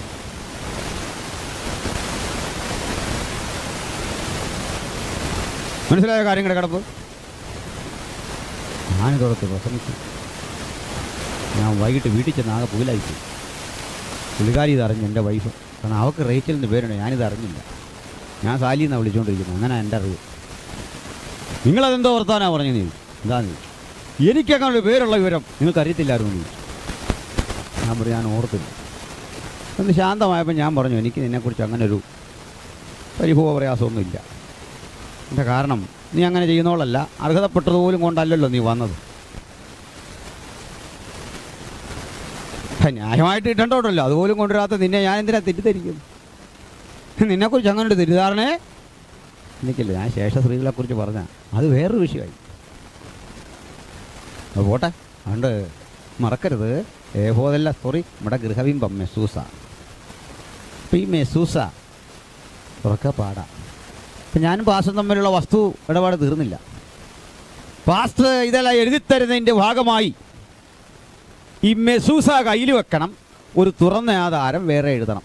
ആളെ വിളിച്ചു എഴുത്തുകാരൻ എഴുതണം, ഈ മെസൂസയിൽ ഉണ്ട് എന്ന് ഞങ്ങൾ ഇരുവരും കരുതിപ്പോരുന്ന സകലവിധ വസ്തുക്കളുടെയും ഇന്നു മുതലുള്ള അവകാശി ഈ പാസ്റ്ററായിരിക്കും എന്ന് പറഞ്ഞ് എനിക്ക് എഴുതി തരണം. തന്നാൽ പോരാ, അദ്ദേഹം വില കൊടുത്ത് ഒരാട്ടുകൊറ്റനെയോ അതിന് നിർവാഹമില്ലെങ്കിൽ ഒരു കുറുമ്പ്രാവിനെയോ വില കൊടുത്ത് വാങ്ങണം. വാങ്ങിയ ശേഷം അതിനെ നെടുക പിളരേണം. നെടുക പിളർന്ന മൃഗത്തിൻ്റെയോ പക്ഷിയുടെയോ ചോര വറ്റാത്ത ഉടലിലൂടെ എൻ്റെ കരം പിടിച്ച് മെസൂസയും തുറന്ന ആധാരവും കയ്യിലെന്തി എന്നെയും കൊണ്ട് നഗ്നപാതനായി നടന്ന് ഇപ്പുറത്ത് വരണം. എന്നിട്ട് പറയണം, യഹോവ നാമത്തിൽ എനിക്ക് ഇന്നുവരെ ലഭിച്ചതും ഞാൻ അനുഭവിച്ചതുമായ സകല നന്മയ്ക്കും ഇന്നു മുതൽ ഇദ്ദേഹമാകും അവകാശി എന്ന് പറഞ്ഞ് എന്നെ ഏൽപ്പിക്കണം. എന്നിട്ടൊന്നുകൂടി ജനം കേൾക്കെ പറയണം, ഞാനീ പറയുന്ന വാക്കുകളുടെ എക്സ്പയറി ഡേറ്റ് ഉണ്ട്. എന്താ അതിന് പറയുക? കാലഹരണപ്പെടുന്ന സമയം. ഞങ്ങൾ ഇരുവരും ചേർന്ന് നടന്നു വന്നതും ഞാൻ വില കൊടുത്തു വാങ്ങിയതും എൻ്റെ കരം കൊണ്ട് മുറിച്ച് രണ്ടാക്കി മാറ്റിയതുമായ ഈ മൃഗം എന്നെങ്കിലും ഒരിക്കൽ ജീവൻ വന്ന് തിരിച്ച് ഒട്ടിപ്പിടിച്ച് അങ്ങനെ സഞ്ചരിക്കുന്ന ഒരു കാലമുണ്ടെങ്കിൽ, പ്രാവ് വീണ്ടും പറന്നു പോകുന്ന ഒരു കാലമുണ്ടെങ്കിൽ, അന്ന് വരെ ഈ പറഞ്ഞതാണ്. വാക്കിൻ്റെ ശക്തി മനസ്സിലായോ? അബ്രഹാം കുറുമ്പ്രാവിനെ പിളർന്നില്ലെന്ന് പറഞ്ഞപ്പോൾ കാര്യം മനസ്സിലായോ? സ്പീഡ് കാരണം പുള്ളി ഇതൊന്നും ഓർത്തില്ല. ഉണർവിൻ്റെ തിരക്കിൻ്റെ ഇടയിൽ പുള്ളി ഉറങ്ങിപ്പോയി. ഇത് പിളരാനൊന്നും പറ്റിയില്ല, അപ്പുറം കിടക്കണം. മനസ്സിലായ സ്ഥിതി ഇതായി കയ്യിലിരിക്കുന്ന ഗ്രന്ഥച്ചുരുളിനുള്ളിൽ എന്തുണ്ടെന്ന് പറയാൻ വയ്യ. ഇത് മനുഷ്യരാശിയുടെ മുഴുവൻ അഭിമുഖീകരിക്കേണ്ട പ്രശ്നങ്ങളാകയാൽ ഈ ഗ്രന്ഥച്ചുരുൾ കൈപ്പറ്റി ഒന്ന് തുറക്കാൻ, അത് ഭേദിക്കാൻ യോഗ്യനായി ആരെയും കണ്ടില്ല. കാണാതിൻ്റെ കാരണം എന്താ? ഒരുവനും ഇത് തുറക്കാൻ യോഗ്യനല്ല. മനുഷ്യരാശി ആരും ഇത് തുറക്കാൻ യോഗ്യനല്ലാതെ പകച്ച് വിഷണ്ണരായി മാറുമ്പോൾ യോഹന്നാൻ ഏറ്റവും കരഞ്ഞു. കരഞ്ഞപ്പോൾ മൂപ്പന്മാരിലൊരുവൻ അടുത്തു വന്നു. അങ്ങനല്ലേ കാണുന്നേ? ഒരാൾ പറഞ്ഞ് കരയണ്ട. അതോടുകൂടി എനിക്കൊരു കാര്യം മനസ്സിലായി, ഈ മൂപ്പൻ ചർച്ചക്കോടിലെ മൂപ്പനല്ല, IPCയിലെ മൂപ്പനും ബ്രദറിലെ മൂപ്പനും അല്ല, കല്യാണം കഴിക്കാത്ത PPMലെ മൂപ്പനും അല്ല.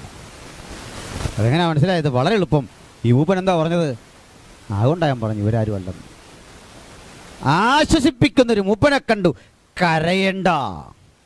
എന്നിട്ട് മൂപ്പൻ പറയാ, യഹൂദഗോത്രത്തിലെ സിംഹവും ദാവീദിന്റെ വേരുമായവൻ പുസ്തകവും അതിൻ്റെ മുദ്രയും ഭേദിപ്പാൻ ജയം പ്രാപിച്ചിരിക്കുന്നു. അപ്പോൾ ഈ മുദ്ര ഭേദിക്കാൻ, ഈ മെസൂസ തകർക്കാൻ, അതിൻ്റെ ഉള്ളടക്കം വായിക്കാൻ, സകല ശാപങ്ങളെയും നേരിടാൻ, സകല അനുഗ്രഹങ്ങളും നമുക്ക് നൽകാൻ ശേഷിയുള്ള ഒരുവനെ ഉലകം കണ്ടിട്ടുള്ളൂ. അത് നമ്മുടെ കർത്താവായ യേശുവാണ്.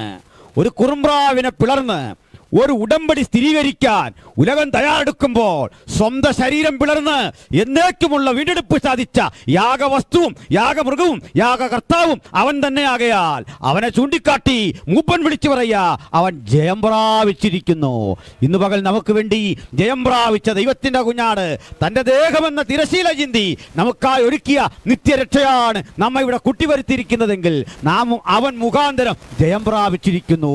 യേശു നമുക്ക് ജയം നൽകി അവൻ്റെ ഉടൽ പിളർന്ന് നമുക്ക് വേണ്ടി തന്ന നിത്യരക്ഷയുടെ വഴി, ഞാൻ തന്നെ വഴിയും സത്യവും ജീവനും എന്നരുളിയവൻ, ആ വഴിയിലൂടെ നാമും ഇപ്പുറത്ത് വന്നു. ഇപ്പോൾ മനസ്സിലായോ? കർത്താവ് ജയിച്ചപ്പോൾ ആ ജയം നമുക്കൂടെ അവകാശപ്പെട്ടതാണ്. മനസ്സിലായോ? അത് തോറ്റ ഏതൊരാൾക്കും ജയിക്കാനുള്ളൊരു വഴിയായത്. എന്താ വഴി?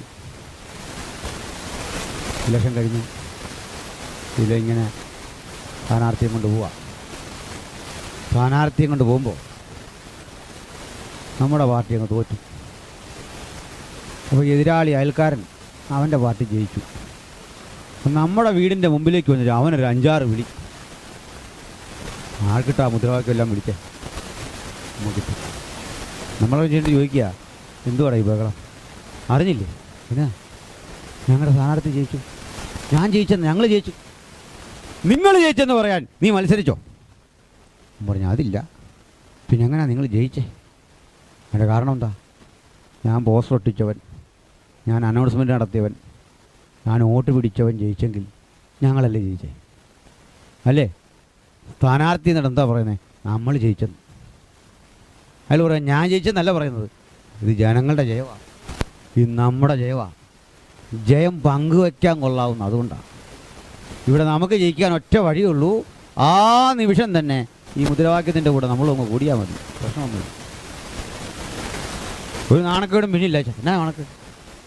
നമ്മൾ തോറ്റു പോയതാ, പക്ഷേ ജയിക്കാൻ ഒറ്റ വഴിയുള്ളൂ. എന്താ? ഈ പ്രകടനത്തിൻ്റെ കൂടെ അങ്ങ് കൂടിക്കോ, ആരും പറഞ്ഞു വിടുകയല്ല. അങ്ങനെ കൃപയാൽ നമ്മൾ ജയിച്ചവൻ്റെ കൂടെ കൂടിയത് കൊണ്ട് ഈ പ്രകടനത്തിൻ്റെ ഇങ്ങേത്തലയ്ക്ക് നിൽക്കുന്ന നമ്മളെ കണ്ടിട്ട് കർത്താവ് പറഞ്ഞു ധൈര്യത്തോട് ഇങ്ങോട്ട് വരാൻ. നീ വോട്ട് ചെയ്തില്ലെന്നൊക്കെ അറിയാം, നീ ആൾ ശരിയല്ലെന്നറിയാം, പക്ഷെ നിന്നെ ഞാൻ സ്നേഹിക്കുന്നുണ്ട്, ഇങ്ങോട്ട് വരാൻ. യോഗ്യത നോക്കി കൂട്ടിയതല്ല, പിന്നെന്താ? അയോഗ്യനെന്ന് കണ്ട് തിരിച്ചറിഞ്ഞ് എന്നെ കൂടെ കൂട്ടി ജയിച്ചവന് കിട്ടിയ എല്ലാ പരിഗണനയും അവൻ തന്നപ്പോൾ അതിൻ്റെ പേരാണ് കൃപ. ഹല്ലേലൂയ. യോഗ്യതയില്ലാത്ത എന്നെ യോഗ്യനാക്കി മാറ്റി അവൻ ജയമെടുത്ത് തൻ്റെ ദേഹമെന്ന തിരശീല ചിന്തി നമുക്കായി ഒരുക്കി തന്ന രക്തത്തിൽ അതിക്രമങ്ങളുടെ മോചനം എന്ന വീണ്ടെടുപ്പുണ്ടായപ്പോൾ കുഞ്ഞാട് ജയം പ്രാപിച്ചു. ആ ജയം നമുക്കും കിട്ടി. ഓക്കെ, അതാണ് 5-ാം അധ്യായത്തിൻ്റെ പശ്ചാത്തലം. 1-ാം അധ്യായം ഓർക്കുന്നുണ്ടല്ലോ? എന്തെന്നാ 2, 3, 7 മെസ്സേജ് സഭകൾക്കുള്ളത്. 4 തുറക്കപ്പെട്ട സ്വർഗം, 5 അകത്തും പുറത്തും മുദ്രയിടപ്പെട്ട 7 മുദ്രകളോടിയ പുസ്തകം. ഇനിയുള്ളത് മുതൽ പ്രോബറ്റിക് സ്റ്റഡിയിലേക്ക് കിടക്കാം. 6-ാം അധ്യായത്തിൽ 6 മുദ്രകളുടെ ഭേദനമാണ്. 6 മുദ്രകൾ പൊട്ടുന്നു.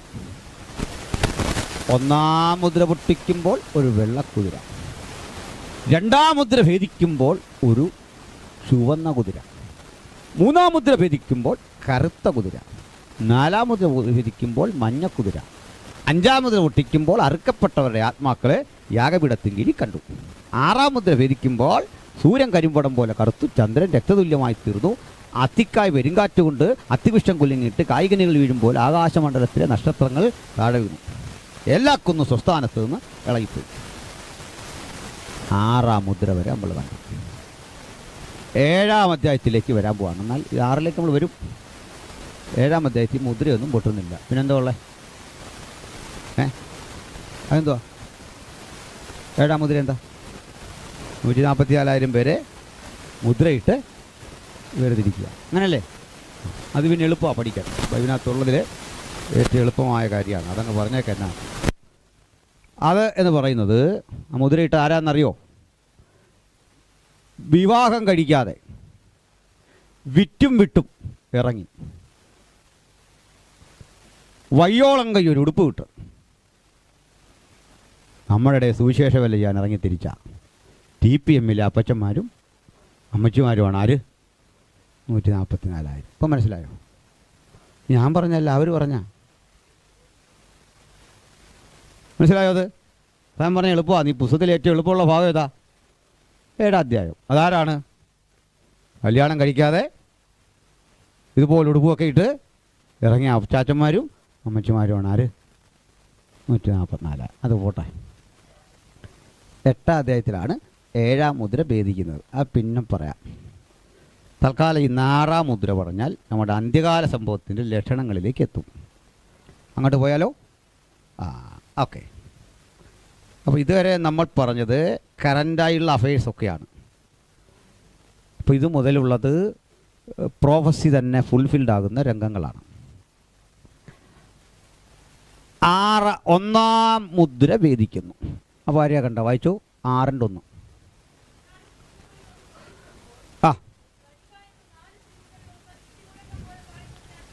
അത് ചുമ്മാ ഒരു നൈസായിട്ട് പറഞ്ഞാൽ പോരായിരുന്നു. വന്നേന്ന് വിളിച്ചാൽ പോരെ? അതിന് പോലെ എങ്ങനെയാ പറഞ്ഞേ? ഇടിമുഴക്കം പോലെ 4 ജീവികളിൽ ഒന്ന് വിളിച്ചു പറഞ്ഞു വരിക.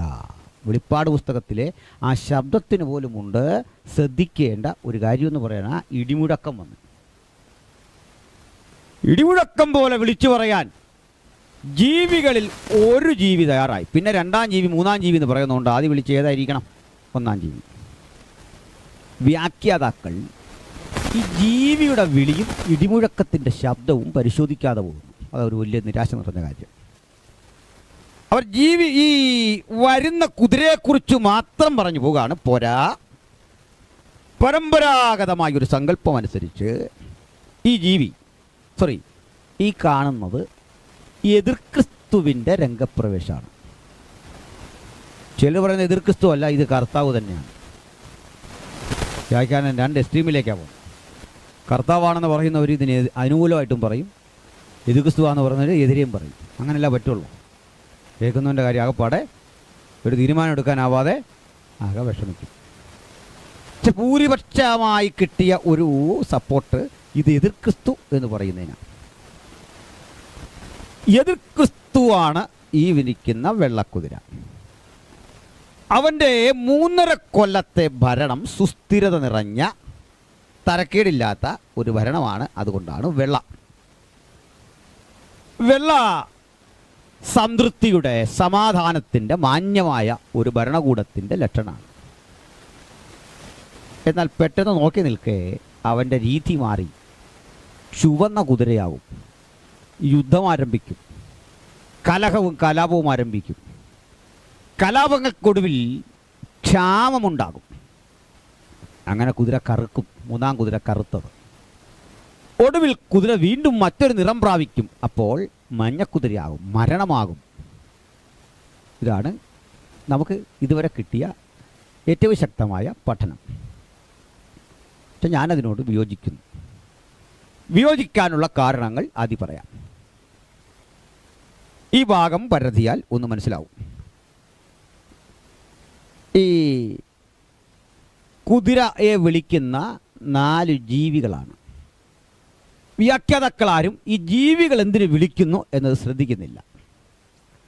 ഇടിമുഴക്കം പോലെ പറയുന്ന ജീവികൾ പ്രസക്തമായ ഒരു വ്യാഖ്യാനം തന്നെ അവിടെ അന്വർത്ഥമാക്കുന്നുണ്ട്. മാത്രമല്ല, രണ്ടാമത്തെ കാരണം, ഒരു കുതിരയ്ക്ക് നിറം മാറുന്നതായിട്ടല്ല സൂചന. ഓരോ കുതിരയുടെ ഊഴം കഴിയുമ്പോൾ അടുത്ത വാക്യം എഴുതുക, മറ്റൊരു കുതിര പുറപ്പെട്ടു. ആർട്ടിക്കിൾ മാറുകയാണ്. ആർട്ടിക്കിൾ മാറും. അനദർ ഹോസാണ്. മറ്റൊരു കുതിര പുറപ്പെട്ടു. സെയിം കുതിരയ്ക്കല്ല. കുതിരയ്ക്ക് മാറ്റമുണ്ട്. വിളിക്കുന്ന ജീവി രണ്ടാം ജീവി, മൂന്നാം ജീവി, നാലാം ജീവി. 4 ജീവികളെ മനസ്സിലായോ? ഓർക്കുന്നോ നമ്മുടെ മാസയോ? 4 ജീവികളൊക്കെയാ: സിംഹമുഖം, കാളമുഖം, മനുഷ്യമുഖം. ആ ക്രമത്തിന് പറയണം. ഒന്നാം ജീവി സിംഹമുഖം, രണ്ടാം ജീവി കാളമുഖം, മൂന്നാം ജീവി മനുഷ്യമുഖം, നാലാം ജീവി കഴുകവ. അങ്ങനെ പറയണം. അപ്പോൾ സിംഹമുഖമുള്ള ജീവി വന്നിട്ട് പറഞ്ഞു, വരിക. വന്നതൊരു വെള്ളക്കുതിര. കാളമുഖമുള്ള ജീവി വിളിച്ചു, വരിക. വന്നത് ഒരു ചുവന്ന കുതിര. മനുഷ്യമുഖമുള്ള കുതിര വിളിച്ചു, വന്നതൊരു കറുത്ത കുതിര. അടുത്തത് കഴുകൻ വിളിച്ചു, വന്നത് മഞ്ഞ. ഈ മഞ്ഞ എന്നത് ഇത്ര ശരിയല്ല. ഇംഗ്ലീഷ് ബൈബിളുണ്ടെന്ന് വായിച്ചാൽ മഞ്ഞയാണോ എന്നറിയാം. പെല്ലി ഗ്രീനാണ്. വിളറിയ പച്ച കുതിര. അങ്ങനെയാണോ? KJV വായിക്കണേ. എന്താ NIV വായിച്ചാലുള്ള കുഴപ്പമെന്നായിരിക്കും അല്ലേ? NIV എക്യൂമെനിക്കലാണ്.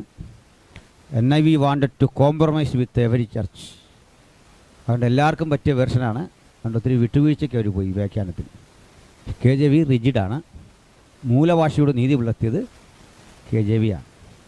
വാസ്തവത്തിൽ മൂലഭാഷയുടെ നീതി പുലർത്തിയത് മലയാളമാണ്. അതാ സത്യം. എന്താ കാര്യം?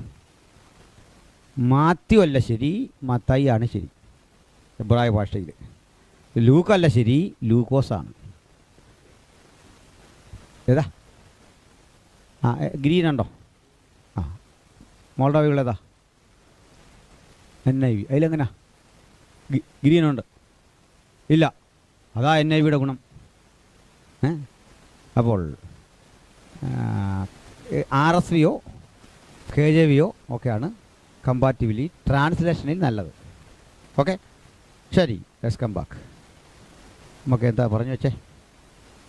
മഞ്ഞക്കുതിരയല്ല, വിളറിയ പച്ചക്കുതിര. അതല്ലേ? അപ്പോൾ കുഴപ്പമില്ല. വിളറിയ പച്ചയെന്ന് പറഞ്ഞാൽ അങ്ങനെ ആയിരിക്കും, മഞ്ഞയാണ്, കുഴപ്പമില്ല അല്ലേ? അത് കുഴപ്പമില്ല. അപ്പം വിളറിയ പച്ചക്കുതിര വിളറിപ്പോയി. അപ്പോൾ പച്ച വിളറി മഞ്ഞയായതാണ്, ഒറിജിനലി മഞ്ഞല്ല. അതെ അതെ. അപ്പോൾ വിളറിയ പച്ചക്കുതിര നമുക്കൊന്ന് അനലൈസ് ചെയ്ത് പോകാം. ആദ്യം നമ്മൾ കണ്ടത് ഈ ക്രമമെന്നോർത്തേ, സിംഹം വിളിച്ചപ്പോൾ വെള്ളക്കുതിര, കാള വിളിച്ചപ്പോൾ ചുവന്ന കുതിര, മനുഷ്യൻ വിളിച്ചപ്പോൾ മറ്റേ കഴിയൻ വിളിച്ചപ്പോൾ വിളറിയ പച്ചക്കുതിര അല്ലേ മഞ്ഞക്കുതിര. ആ ക്രമം മറക്കല്ലേ. സ്വർഗീയ ജീവികളാണ് ഈ 4 ജീവികൾ. അപ്പോൾ 6:1 മുതൽ ഒന്നുകൂടെ വായിച്ചോളൂ. ആ കേട്ടു. ആ ആ ആ ആ ഇതൊരാൾ പറഞ്ഞു കേട്ടു. വെള്ളക്കുതിരയെ കണ്ടു, അത് കോൺഗ്രസ്, അതിന്മീതെ ഒരുത്തനിരിക്കുന്നു, അത് കേരള കോൺഗ്രസ് ഒന്ന്. എന്തോ ചെയ്യുന്നത് ഇങ്ങനെയൊക്കെ പോയല്ലേ? അപ്പോൾ അതൊക്കെ വിട്. ഈ വെള്ള സമാധാനത്തിൻ്റെ പ്രതീകമാണ്. പക്ഷെ വെള്ളക്കുതിരയുടെ പുറത്തൊരാൾ ഇരിപ്പുണ്ട്. ആരാ? ഒരുത്തനിരിക്കുന്നു. അവൻ്റെ കയ്യിലൊരു വലിയൊരു യുദ്ധായുധമാണ്. അത് യുദ്ധം ചെയ്യുന്നവൻ തന്നെയാണ്. കാരണം താഴെ കിടക്കുന്ന അവൻ ജയിക്കുന്നവനായും ജയിപ്പാനായും പുറപ്പെട്ടു. ജയം അവൻ്റെ ശീലവാ, ജയിച്ചുകൊണ്ടേയിരിക്കണം. അപ്പോൾ കയ്യിൽ വില്ല് വെച്ചേക്കുന്നത് എന്തിനാ? യുദ്ധം.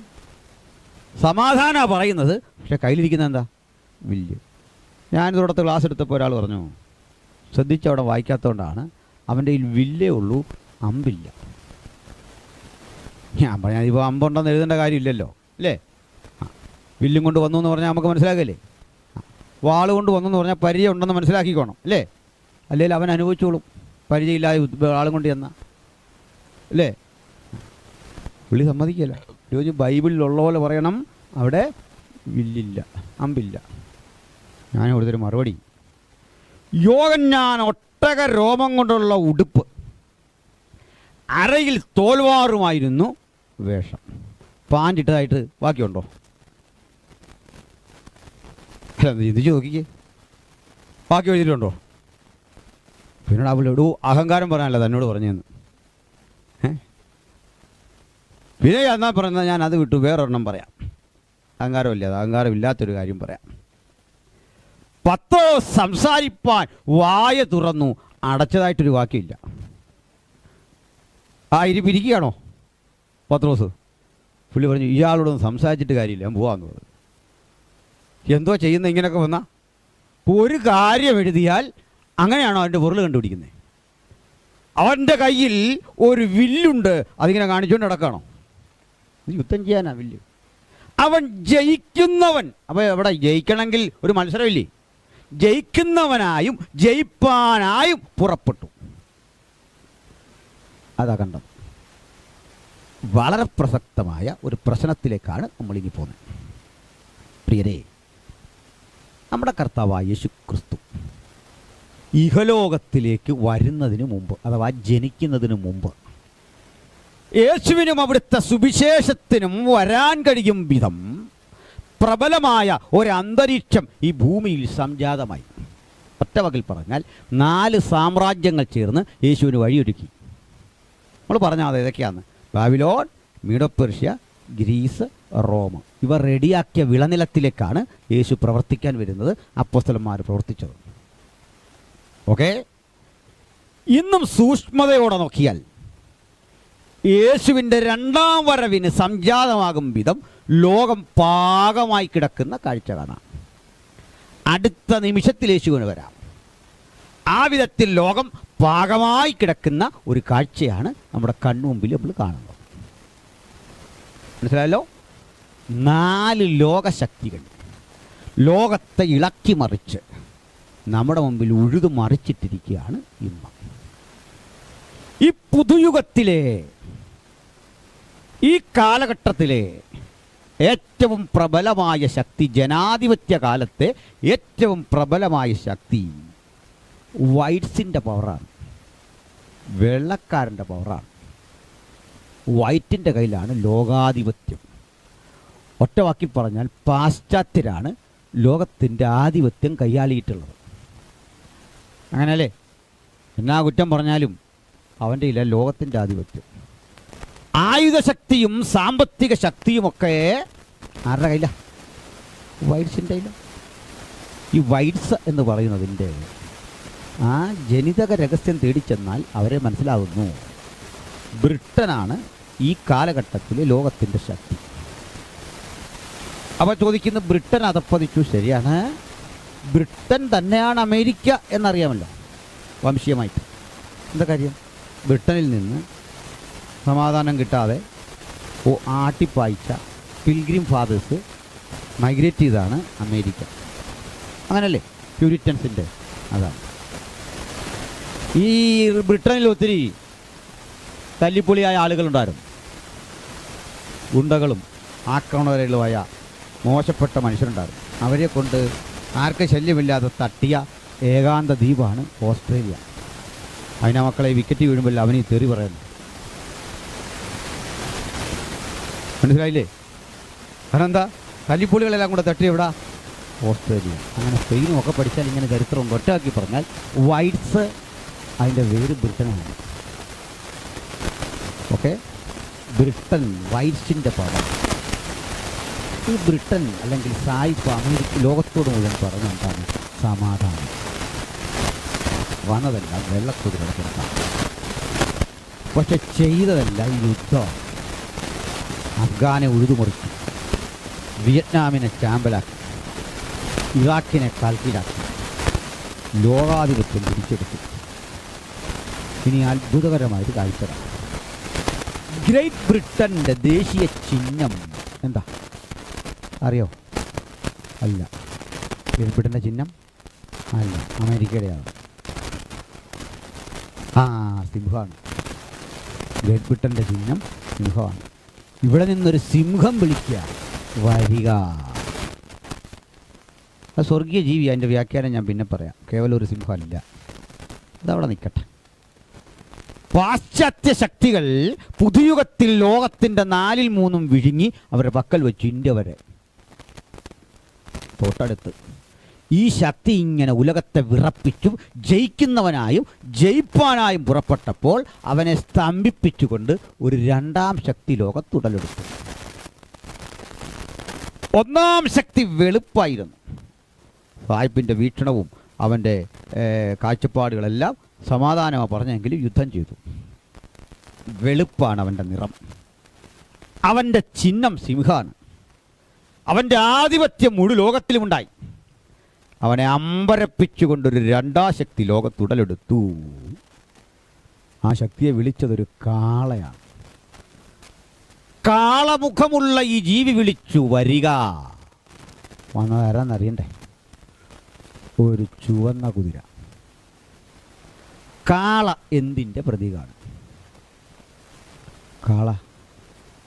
കാളക്ക് ഉള്ള പണി എന്താ? കാളയ്ക്കുള്ള ജോലി ചിലരിപ്പോണ്ട് കാള കളക്ടറാണെന്ന് തോന്നില്ല. കാളയുടെ ജോലി എന്താ? മുഖം ചുമക്കുക, തല്ലുകൊള്ളുക, നിലമുഴുക, ഭാരം വഹിക്കുക, വണ്ടി വലിക്കുക. ഒറ്റ വാക്കിൽ പറഞ്ഞാൽ കാള തൊഴിലാളിയാണ്, പണിയെടുക്കുന്ന ആളാണ്, ചുമലി മുഖം വെക്കുന്ന ആളാണ്. കാള ഒരു വിളി വിളിച്ചപ്പോൾ വന്ന കുതിരയുടെ നിറം കണ്ടോ? ചുവപ്പ്. എന്താ മനസ്സിലായി? കാളയുടെ വിളിയാണ് നമ്മൾ 19ാം നൂറ്റാണ്ടിൻ്റെ ആരംഭത്തിൽ കേട്ടത്. സർവരാജ്യ തൊഴിലാളികളെ സംഘടിക്കുവിൻ. ഒറ്റ വരവ്. 2ാം ലോകത്തിൻ്റെ ഉയർത്തെഴുന്നേൽപ്പാണ് കണ്ടത്. 1ാം ലോകം വെളുപ്പായിരുന്നെങ്കിൽ 2ാം ലോകം ചുവപ്പ്. മംഗോളിയൻ്റെ ആ മുടിയുടെ നിറം വരെ ചുവപ്പാണ്. റഷ്യയും ചൈനയും അടക്കമുള്ള കമ്മ്യൂണിസ്റ്റ് ഭരണകൂടം മുഴുവൻ ചുവപ്പാണ്. അവൻ്റെ മുടി ചുവപ്പ്, നിറം ചുവപ്പ്, കൊടിയുടെ നിറം ചുവപ്പ്. അവൻ എന്തിനു വന്ന? മനുഷ്യൻ അന്യോന്യം സമാധാനമെടുത്ത് കളയാൻ. അതിൽ നമ്മളിത് കുറച്ചു നേരം പറഞ്ഞാൽ മതി, അവൻ നമ്മുടെ സമാധാനം എടുത്തുകൊണ്ട് പോകും. പിടിയോ? മനുഷ്യനന്യോന്യം സമാധാനം എടുത്തു കളവാൻ അവൻ അധികാരം ലഭിച്ചു, ഒരു വലിയ വാള്. ഈ ഒന്നും രണ്ടും ലോകം തമ്മിലുള്ള സംഘട്ടനമാണ് നമ്മൾ കണ്ടത് കഴിഞ്ഞിട വരെ. എന്ന് പറഞ്ഞാൽ 1945 മുതൽ ഒന്നാം ലോകമഹായുദ്ധം തീർന്ന് ഇങ്ങോട്ട് 1990 വരെയുള്ള 45 കൊല്ലങ്ങൾ ലോകം കണ്ടതെന്താ? റഷ്യയും അമേരിക്കയും തമ്മിലുള്ള ശീതസമരം, കോൾഡ് വാർ. കോൾഡ് വാർ എന്താണെന്ന് മനസ്സിലായില്ലേ? കുഞ്ഞുങ്ങൾക്കറിയോ കോൾഡ് വാർ എന്താണ്? കുട്ടികൾക്കാർക്കാണ്ട് പരീക്ഷ ഇട്ടു എന്താണ് കോൾഡ് വാർ പറഞ്ഞു. പാവപ്പെട്ട സൈനികർ തണുത്ത് വിറച്ച് മഞ്ഞുമേഖലകളിൽ കഷ്ടപ്പെട്ട് രാജ്യത്തിൻ്റെ അഭിമാനം രക്ഷിക്കാൻ വേണ്ടി വിറച്ച് തണുത്ത് നടത്തിയ യുദ്ധത്തിൻ്റെ പേരാണ് കോൾഡ് വാർ. ശീതയുദ്ധം. എന്താ ശീതയുദ്ധം? വാസ്തവത്തിൽ ആയുധം കൊണ്ടുള്ള യുദ്ധമില്ല. എപ്പോഴും ഒരു അടി നടക്കാം എന്നൊരു പ്രതീതി ജനിപ്പിക്കുക. യുദ്ധം ഉണ്ടോ എന്ന് വെച്ചാൽ ഇല്ല. പക്ഷേ ഒരുവൻ അണുവിസ്ഫോടനം പരീക്ഷിക്കും, മറ്റവൻ പുതിയ ആയുധം പരീക്ഷിക്കും, ഒരുവൻ മിസൈൽ പരീക്ഷിക്കും, അപ്പോൾ ഒരുവൻ ബഹിരാകാശം പിടിച്ചെടുക്കും. അതിഭീകരമായ യുദ്ധത്തിൻ്റെ കാലാവസ്ഥ എങ്ങും സംജാതമാക്കി ഇടയ്ക്ക നമ്മൾ ഇന്ത്യക്ക് സ്വാതന്ത്ര്യം കിട്ടുന്നു. ആ സ്വാതന്ത്ര്യം കിട്ടിയ സമയത്ത് വിദ്യാഭ്യാസ വിചക്ഷണനായ വലിയ വലിയ വലിയ പണ്ഡിതനായ ഒരു മനുഷ്യനാണ് ഇന്ത്യ ഭരിച്ചത്. അല്ല, ഇന്നത്തെ പോലൊന്നും അല്ല. ഇതിൻ്റെ പേരെന്താ? ജവഹർലാൽ നെഹ്റു. ഇന്ത്യയെ കണ്ടെത്തലൊക്കെ എന്തോ കൃതിയാണ്. വിശ്വചരിത്ര അവലോകനം. വലിയൊരു സ്കോളർ. അതാ നെഹ്റു. ജന്മനാ ഒരു കോടീശ്വരൻ. അതൊക്കെ അടിച്ചു മാറ്റേണ്ട കാര്യമൊന്നുമില്ല. വലിയ കോടീശ്വരൻ. അതായത് നെഹ്റു വന്നൊരു തീരുമാനമെടുത്തു, ഇവന്മാരിങ്ങനെ അടിവെക്കുകയാണെങ്കിൽ ഞങ്ങൾ ഒരു ചേരിയിലും ഇല്ല. അറിയാമല്ലോ, റഷ്യ നയിച്ച ചേരിയിലോ അമേരിക്ക നയിച്ച ചേരിയിലോ ഞങ്ങളില്ല. അദ്ദേഹം അന്ന് തന്നെ ഒരു സംഘടന തട്ടിക്കൂട്ടി. എന്തെന്നാ? ചേരി ചേര. അതിൻ്റെ കീഴിൽ കുറേ ആളുകളെയും കിട്ടി. ചേരി ചേര നയമൊക്കെ രൂപീകരിച്ചതിൻ്റെ അധ്യക്ഷൻ ഇന്ത്യ ആയിരുന്നു. ഇതൊക്കെ ആണെങ്കിലും നെഹ്റു രഹസ്യമായിട്ട് റഷ്യയുടെ കൂടെ കൂടിയും ചെയ്തു. അതാ ഞാൻ പറഞ്ഞ വലിയ ബുദ്ധിമാനായ മനുഷ്യനാണ്. രഹസ്യ നയം ആരോടായിരുന്നു? റഷ്യ. അങ്ങനെ ആ പാകിസ്ഥാനെ തുരത്താനൊക്കെ നമുക്ക് സാധിക്കും. 7-ാം കപ്പൽപ്പട സംഭവമൊക്കെ അറിയാം. പഴയ ആൾക്കാർക്കൊക്കെ അറിയാം. മുതിർന്നോട് ചോദിച്ച് മനസ്സിലാക്കണമല്ലോ. അങ്ങനെ അതൊക്കെ പോട്ടെ. ഈ ശീതസമരം അങ്ങനെ 45 കൊല്ലം പിന്നിട്ടു. 45 കൊല്ലം പിന്നിട്ടു 1990 എത്തുമ്പോഴേക്ക് ലോകത്തെ 2 രാജ്യങ്ങൾ USA ആൻഡ് USSR എന്ന് ഞങ്ങളുടെ എളുപ്പത്തിൽ അങ്ങനെ പറയുക. USSR റഷ്യയുടെ കീഴിലുള്ള യൂണിയനുകളെയാണ് union of Soviet socialist republic എന്ന് വിളിച്ചത് USSR. ആ വർഷം SLCക്കൊക്കെ എഴുതിയ കുട്ടികൾ USSR എന്ന് പറഞ്ഞ് എഴുതിയെങ്കിലും റിസൾട്ട് വരും മുമ്പ് USSR പൊളിഞ്ഞു. 28 ചെറുകിട രാഷ്ട്രങ്ങളായി റഷ്യ ചെതറി ഛിന്ന ഭിന്നമായി. റഷ്യ തകർത്തത് ലോകത്തിലെ തന്നെ ഏറ്റവും പ്രായം കുറഞ്ഞ കമ്മ്യൂണിസ്റ്റ് പാർട്ടിയുടെ സെക്രട്ടറി ഗോർബച്ചോവ്. അദ്ദേഹം റഷ്യൻ പ്രസിഡൻ്റായി. അന്നത്തെ കാത്തലിക് സഭയുടെ പരമാധ്യക്ഷൻ ജോൺ പോൾ രണ്ടാമനും ചേർന്ന് നടത്തിയ ഒരു പ്രത്യേക ഇടപാടിലൂടെ റഷ്യ തകർന്നു. പിന്നെ എത്ര ശക്തിയുണ്ട് ലോകത്ത്? ഒറ്റ ശക്തി. ഇപ്പോൾ റഷ്യ തകരുന്ന കേട്ടാണ് കഴിഞ്ഞ സഹസ്രാബ്ദത്തിന് 10 കൊല്ലം മുമ്പ് റഷ്യ തകർന്നു. കഴിഞ്ഞ സഹസ്രാബ്ദത്തിന് തിരശീല വീഴുമ്പോൾ, ലോകം ഉറങ്ങാൻ കിടങ്ങുമ്പോൾ ഒരു ദുരന്ത വാർത്ത കേട്ടുറങ്ങി. എന്തായിരുന്നു? റഷ്യ തകർന്നു. പുതിയ ലോകത്തിലേക്ക് നമ്മൾ കൺമിഴിച്ചു. നമ്മൾ കേട്ട് ഉണർന്നത് മറ്റൊരു ദുരന്ത വാർത്ത. അമേരിക്ക തകർന്നു. 2 തകർച്ചകൾ. അപ്പോൾ നിങ്ങൾക്കൊരു സംശയം, അമേരിക്ക എങ്ങനെ തകർന്നേ? സാമ്പത്തികമായിട്ട്. അമേരിക്ക സാമ്പത്തികമായിട്ട് തകർന്നു എന്ന് പറഞ്ഞാൽ പലർക്കും വിശ്വാസം വരുന്നില്ല.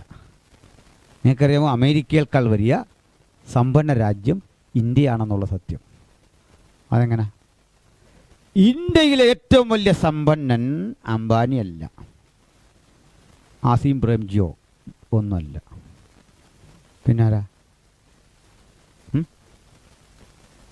ഇന്ത്യൻ ഗവൺമെൻറ്റാണ് ഇന്ത്യയിലെ ഏറ്റവും വലിയ സാമ്പത്തിക ശക്തി. എന്ന് പറഞ്ഞാൽ എന്താ കാര്യം? ഈ പൊതുനിരത്തുകൾ ഒരു വിലയിട്ടേ, ഇവിടെ കാണുന്ന എയർപോർട്ടിനൊരു വിലയിട്ട്, അങ്ങനെ വിലയിട്ട് വനത്തിന് വിലയിട്ട് ഓരോ വസ്തുക്കൾക്ക് വില കൂട്ടി എടുത്താൽ എത്ര കോടികളുടെ ആസ്തിയുണ്ട് ഗവൺമെൻറ്റിന്. കാരണം ഏറ്റവും വലിയ പൊതു ഉടമയാരാ? ഗവൺമെൻറ്റാണ്. മനസ്സിലായോ? ഇപ്പോൾ തന്നെ കേരളത്തിൽ പറയാറുണ്ട് KSRTC നഷ്ടമാണ്. ഇവിടുന്ന് അങ്ങോട്ട് ചെല്ലുമ്പോൾ പെരുമ്പാവൂരിൽ ഒരു സ്റ്റാൻഡ് വിറ്റാൽ പോരെ കടം തീരാൻ. തിരിയല്ലേ? എത്ര എണ്ണം ഉണ്ടെന്ന് ഓർത്താ? എത്ര സ്റ്റാൻഡ് കിടക്കുക, ഏക്കർ കണക്കിന് സ്ഥലം കിടക്കുക. പക്ഷേ അമേരിക്ക അങ്ങനല്ല.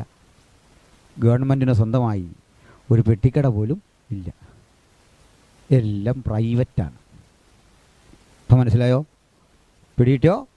മാത്രമല്ല, കടം വാങ്ങി ജീവിക്കുന്ന ഒരു രാജ്യമാണ് അമേരിക്ക. എന്താ മനസ്സിലായി? അതൊക്കെ നമുക്ക് വേണേൽ അല്പം കഴിഞ്ഞ് ചർച്ച ചെയ്യാം. വിദേശ കടം വളർന്ന് 19 അക്കങ്ങളുള്ള ഒരു സംഖ്യയിലേക്ക് വളർന്നു അമേരിക്കൻ വിദേശ കടം. അമേരിക്കയേക്കാൾ കരുതൽ ഡോളർ ശേഖരമുള്ള രാജ്യങ്ങളാണ് ചൈന, ഇന്ത്യയൊക്കെ. അത് വലിയ രസകരമാണ്. അത് നമുക്ക് എക്കണോമിക്സുമായിട്ട് ബന്ധപ്പെട്ട് ചർച്ച ചെയ്യേണ്ട നല്ല രസകരമായ ചിന്തകളാണ്. നമുക്ക് തൽക്കാലം അങ്ങോട്ട് പോകണ്ട. ഓക്കെ. പക്ഷെങ്കിൽ പുതുലോകം ഉണർന്നെങ്ങനെയാ? അമേരിക്കയുടെ തകർച്ച. അങ്ങനെ 2 രാജ്യങ്ങളും അല്പം വീക്കായി. എങ്കിലും അവർ തന്നെയല്ലേ ലോകത്തിൽ 1ഉം 2ഉം ഇപ്പോഴും അല്ലേ? എങ്കിലും അവർ തന്നെയാണ് ശക്തി. പക്ഷെ ആ ശക്തികളെ അമ്പരപ്പിച്ചുകൊണ്ട് ഇതിനിടയിൽ കൂടി ഈ 2 ചേരിയെ അപ്രസക്തമാക്കുന്ന ഒരു 3ാം ലോകം ഉടലെടുത്തു. ഇതിൻ്റെ ഇടയ്ക്ക് കണ്ടത് ഈ സോഷ്യോളജി പഠിക്കുന്ന സാമൂഹ്യശാസ്ത്രകാരന്മാരുടെ വീക്ഷണത്തിൽ ഒരു 3rd വേൾഡ് ഉണ്ടായി. 1ാം ലോകം വെളുപ്പെങ്കിൽ 2ാം ലോകം ചുവപ്പെങ്കിൽ 3ാം ലോകത്തിൻ്റെ നിറം കറുപ്പായിരുന്നു. സൗത്ത് ആഫ്രിക്കയും സുഡാനും ലാറ്റിൻ അമേരിക്കൻ രാജ്യങ്ങളും ഏഷ്യ പസഫിക്കൻ രാജ്യങ്ങളും എല്ലാം ചേരുന്ന 3rd വേൾഡ്. 3rd വേൾഡിൻ്റെ പ്രത്യേകത ദാരിദ്ര്യമാണ് അവരുടെ മുഖമുദ്ര. മരുന്നില്ലാത്ത, കഷ്ടപ്പാടുള്ള, പകർച്ചവ്യാധി കൂടുന്ന, ക്ഷാമമുള്ള ആ ലോകത്തിൻ്റെ ചർച്ചാ വിഷയം മനുഷ്യാവകാശങ്ങളാണ്. ഓക്കെ. വേൾഡ് ഹെൽത്ത് ഓർഗനൈസേഷനും ഐക്യരാഷ്ട്രസഭയും എല്ലാം ഇവരെക്കുറിച്ച് ചർച്ച ചെയ്യുകയാണ്. എങ്ങനെ ഇവരെ ഉദ്ധരിക്കണം? ഭക്ഷണമില്ല, മരുന്നില്ല, വിദ്യാഭ്യാസമില്ല, ജീവിത സുരക്ഷിതത്വമില്ലാത്ത 3rd വേൾഡാണ് 3ാമത്തെ ശക്തി. പക്ഷേ വിഷമിക്കാനൊന്നുമില്ല. ഈ 3rd വേൾഡിൻ്റെ ക്യാപ്റ്റൻസി ആർക്കാണെന്നറിയണ്ടേ? നമ്മൾ ഇന്ത്യക്കാണ്. ഇല്ലായ്മക്കാരുടെ ആരാ സമ്പന്നർ? നമ്മളാണ്. ബാക്കിയൊക്കെ നമുക്ക് താഴെയുള്ള രാഷ്ട്രങ്ങളാണ്. അടുത്ത 5-10 കൊല്ലത്തിനുള്ളിൽ നമ്മളാകും ലോകത്തിലെ ഏറ്റവും വലിയ സാമ്പത്തിക ശക്തി. ഇന്ത്യ ആകും. അങ്ങനെയാണ് നിരീക്ഷണം. അതവിടെ നിൽക്കട്ടെ. ഇവിടുത്തെ വലിയ രൂക്ഷമായ പ്രശ്നമുണ്ട്. ഇന്ധനമില്ല, ഇന്ധനം കിട്ടാനില്ല, ക്ഷാമം. ഭക്ഷ്യവസ്തുക്കൾക്ക് ആശ്രയിക്കണം, പ്ലാനിങ് ഇല്ല. നമ്മൾ മനുഷ്യൻ നാസ പോലെയുള്ള ബഹിരാകാശ പഠനവും ഏജൻസികളും അമേരിക്കയുടെ, അതുപോലെ ഇന്ത്യയിൽ തന്നെ അഭിമാനകരമായ നേട്ടം നമ്മൾ 100 സാറ്റലൈറ്റുകൾ വിന്യസിച്ചു. പക്ഷേ ചൊവ്വായി പോകുമ്പോഴും ജോത്സ്യനെ വിളിച്ച് സമയം കുറിച്ചിട്ടാണ് ചൊവ്വയിലേക്ക് പോകുന്നത്. ചൊവ്വ ദോഷമുണ്ടോ എന്ന് അറിഞ്ഞിട്ടാണ് ചൊവ്വയിലെങ്ങും ഒരു ദോഷവും ഇല്ലെന്ന് മനസ്സിലാക്കിയിട്ടും ഈ കർമ്മങ്ങളും ക്രിയകളും എല്ലാം ചെയ്യും. ഇപ്പോഴും എലിയാണ് നമ്മുടെ ചർച്ചാ വിഷയം. പശുവിനെക്കുറിച്ചാണ് ഡിജിറ്റൽ യുഗത്തിൽ നമ്മുടെ ചർച്ച. നമ്മുടെ ആ വിവരം കണ്ടില്ലേ? നാണം വരികയല്ലേ അല്ലേ? ലോകരാഷ്ട്രങ്ങളുടെ നടുവിൽ ഇന്ത്യ നാണം കെട്ടുപോകുന്ന ചില സ്ഥിതികളാണ് ഈ കണ്ടത്. ചുരുക്കത്തിൽ എത്രമാത്രം നമ്മുടെ രാജ്യങ്ങളുടെയൊക്കെ പ്രശ്നം നോക്ക്. 3rd വേൾഡിൻ്റെ പ്രതിസന്ധി. ഈ 3rd വേൾഡിനെ വിളിക്കുന്നത് ശ്രദ്ധിക്കണം. ഒരു മനുഷ്യനാണ് വരിക. വന്നത് ഒരു കറുത്ത കുതിര. അവൻ കയ്യിൽ ഒരു തുലാസ് പിടിച്ചിരിക്കുന്നു. അങ്ങനല്ലേ വായിച്ചേ?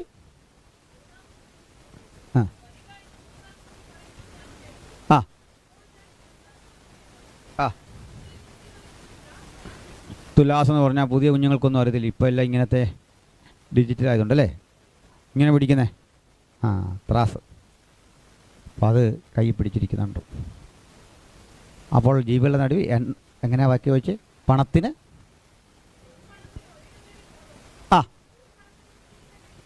ആഹാര സാധനങ്ങൾക്ക് ലഭ്യത കുറവ്. തൂക്കിയേ ആഹാരം കൊടുക്കൂ. പണത്തിന് ഒരിടങ്ങഴി ഗോതമ്പ്, പണത്തിന് 3 ഇടങ്ങഴി യവം.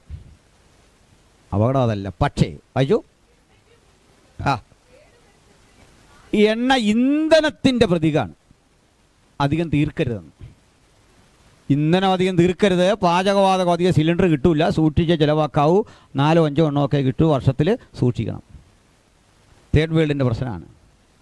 വീഞ്ഞിന് കേടുവരുത്തരുത്. കാരണം വൈൻ മരുന്നിൻ്റെ പ്രതീകമാണ്. ആൽക്കഹോളിക്കാണ് എല്ലാ മരുന്നുകളും, അല്ലേ? ഇംഗ്ലീഷ് മരുന്നും എല്ലാം തന്നെ. ഇംഗ്ലീഷ് മരുന്ന് ആ ഒരു മരുന്നെന്ന് പറയുന്നു. ഹോമിയോ ഡോക്ടർമാരോ ആയുർവേദക്കാരോ ഒക്കെ ഉണ്ട്, എന്നോട് ക്ഷമിക്കണം. എനിക്കൊന്നും ഒരു മരുന്നായിട്ട് ഇതുവരെ തോന്നിയിട്ടില്ല. കാരണം ഏത് ആയുർവേദക്കാരനും അവസാനം ഓപ്പറേഷൻ ചെയ്യാനൊരൊറ്റ ഓട്ടമാണ്. അങ്ങനല്ലേ കണ്ടേക്കുന്നത്? ഷുഗറിന് ചികിത്സ ഉണ്ടെന്ന് പറഞ്ഞ് ഏതാണ്ടെല്ലാം മേടിച്ച് കാറെല്ലാം അവിടെ കഴിക്കും. പക്ഷേ ഇൻസുലിൻ എടുക്കാതെ രോഗം മാറി ഞാൻ ഇതുവരെ കണ്ടിട്ടില്ല. കാൻസറിന് ചികിത്സയുണ്ട് ആയുർവേദത്തിൽ നിന്നൊക്കെ എഴുതി വെച്ചിട്ടുണ്ട്. പക്ഷേ അവനും പോകുന്നത് അങ്ങോട്ടാ RCCയിലേക്ക് പോവാം. അതൊക്കെ പോട്ടെ, എൻ്റെ തോന്നൽ പോലെ എല്ലാം വരണമെന്നില്ലല്ലോ. പക്ഷേ സയൻറ്റിഫിക്കലി ലോകം അംഗീകരിച്ച ശാസ്ത്രം ഏതാ? ഇംഗ്ലീഷ് മരുന്നാണ്, അല്ലേ? നിങ്ങൾ ഒരു മരുന്നും കഴിക്കേണ്ടെന്ന അഭിപ്രായക്കാരനാണ് ഞാൻ. പക്ഷേ ഞാൻ അഭിപ്രായം പറഞ്ഞതേ ഉള്ളൂ. എനിവേ, ഈ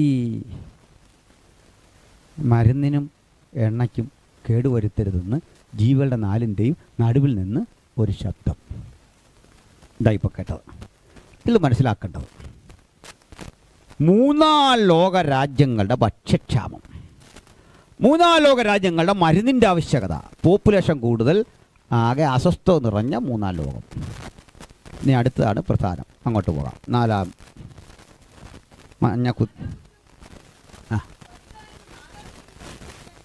അപ്പോൾ 4ാം ജീവി ഏതാണെന്നാ പറഞ്ഞേ? ഏതാ? വരുന്നല്ല, കഴുകൻ. കഴുകൻ വിളിച്ചു. ഈ കഴുകൻ ആരോ സൂചിപ്പിച്ചു മുമ്പേ, അമേരിക്കയുടെ ചിഹ്നമാണ് കഴുകൻ. കഴുകൻ വിളിക്കുന്നു. അപ്പോൾ വരുന്നാരാ? പച്ചക്കുതിര, വിളറിയ പച്ചക്കുതിര.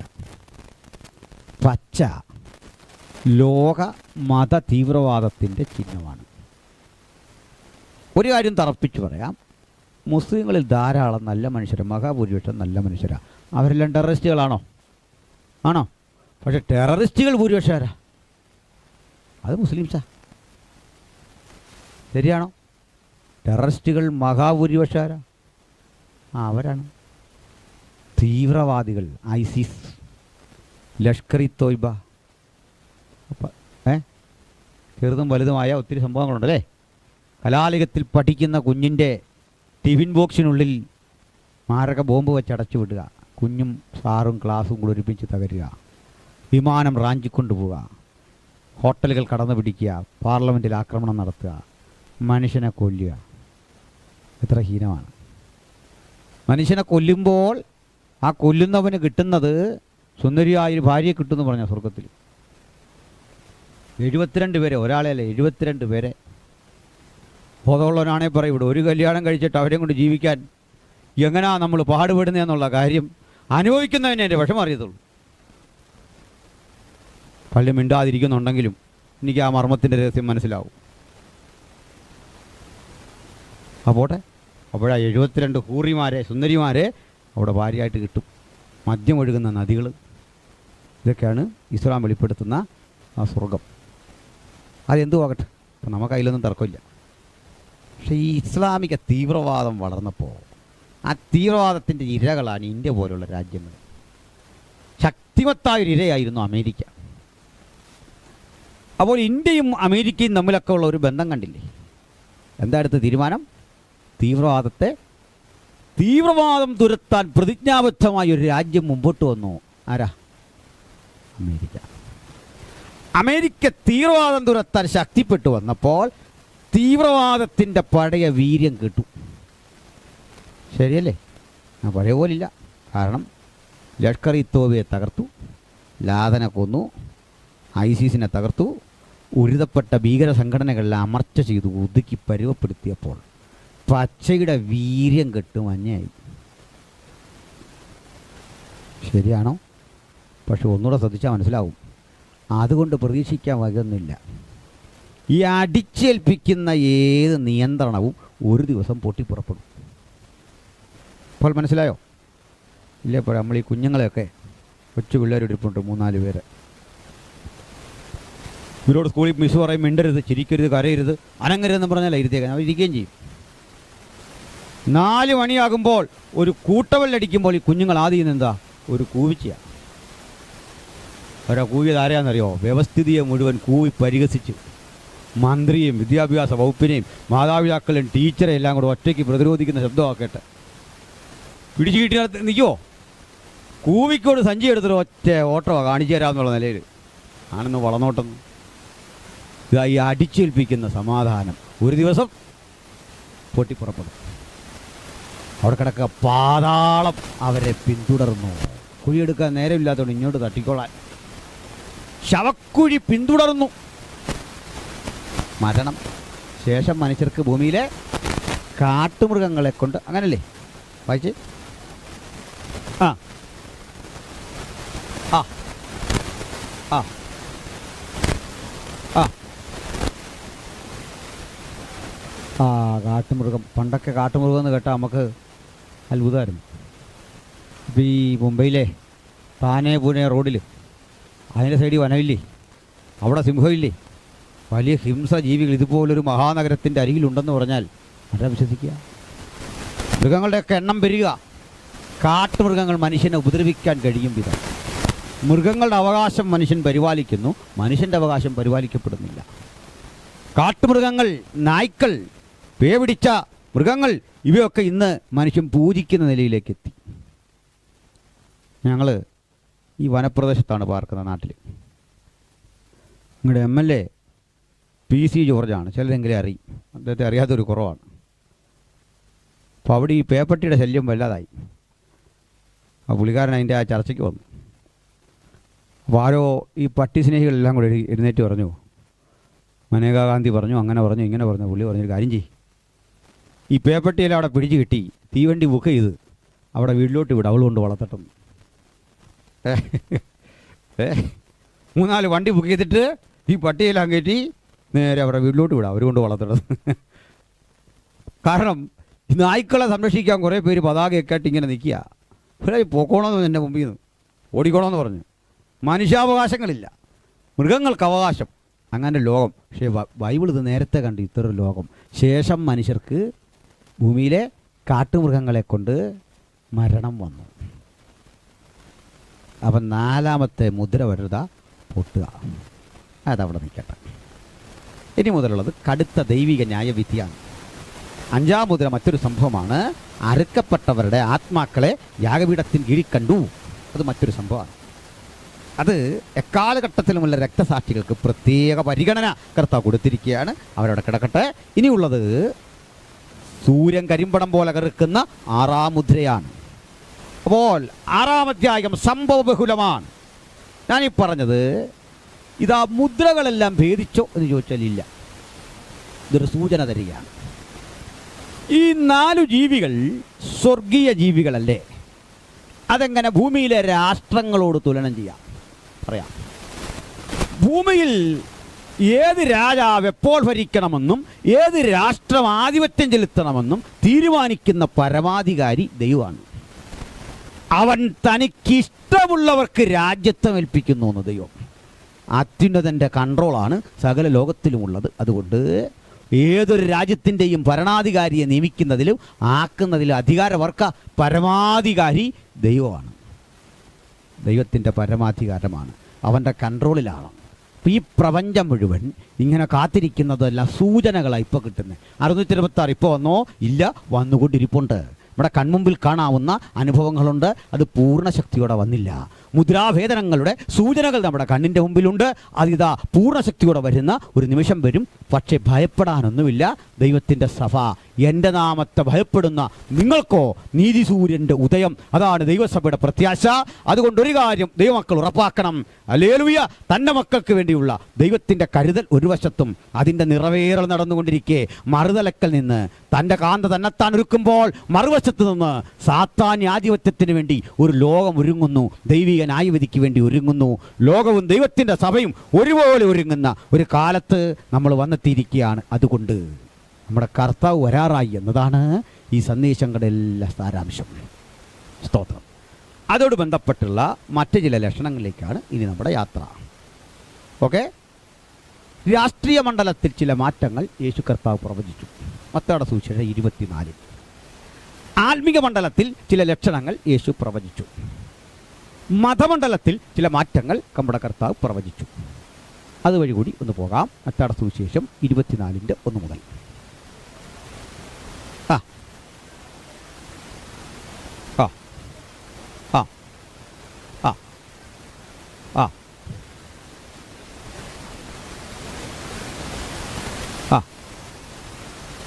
ആ ആ ആ ആ പിന്നെ ആ പിന്നെ ആ ആ പിന്നെ അപ്പോൾ പൊളിറ്റിക്കൽ വേൾഡിലെ ചില സംഭവങ്ങളും ആത്മീയ മണ്ഡലത്തിലെ സംഭവം, ആത്മീയ മണ്ഡലത്തിൽ വ്യാജ ക്രിസ്തുക്കളുടെ ആവിർഭാവമുണ്ടാകും. ലക്ഷണങ്ങളിലൊന്നാണ് താൻ ക്രിസ്തു എന്ന് പറഞ്ഞ് അനേകർ വന്ന് നിങ്ങളെ തെറ്റിക്കും. ഈ ലോകത്ത് എത്രയോ മഹാന്മാരുണ്ടായിട്ടുണ്ട്. നല്ല മര്യാദയ്ക്ക് പോയ ഒത്തിരി ആളുകളുണ്ട് അല്ലേ? സോക്രട്ടീസും പ്ലേറ്റോയും ഇവരൊക്കെ നല്ല നല്ല ആളുകളല്ലായിരുന്നു. പക്ഷേ ഇന്ന് വരെ നമ്മളാരും കേട്ടിട്ടുണ്ടോ? നമ്മുടെ നാട്ടിലേക്കോ സമൂഹത്തിൽ ആരിലും വന്ന് പറഞ്ഞിട്ടുണ്ടോ ഞാനാണ് പ്ലേറ്റോ? പറഞ്ഞിട്ടുണ്ടോ? ഞാനാണ് ഗാന്ധിജി എന്ന് പറഞ്ഞ ആരിലും വന്നിട്ടുണ്ടോ? ഇന്നും എല്ലാവരും പറയുന്നത് എന്താ? ഞാനാ കർത്താവെന്ന്. എന്തേ വേറൊന്നും പറയാത്തവർ? അവർക്ക് തന്നെ അറിയാൻ പറയാൻ കൊള്ളാവുന്ന പേരേതാ? നമ്മുടെ കർത്താവിൻ്റെ അനുകരിക്കാൻ ആ പേര് മിസ്യൂസ് ചെയ്യാൻ വരിക. കർത്താവ് മുൻകൂട്ടി പറഞ്ഞെന്താ? എൻ്റെ പേരെടുത്തുകൊണ്ട് അനേകർ വരും. പിന്നെ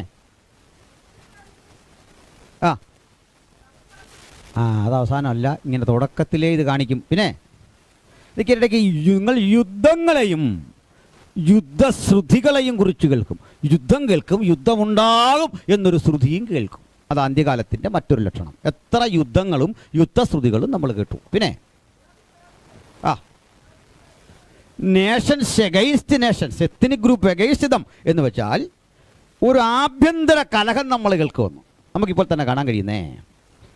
ഈ ആഫ്രിക്കയിൽ ഹിറ്റ്സ് വർഗവും അതിൻ്റെ ഓപ്പോസിറ്റ് ഒരു സമൂഹവും തമ്മിൽ അടിയാണ്.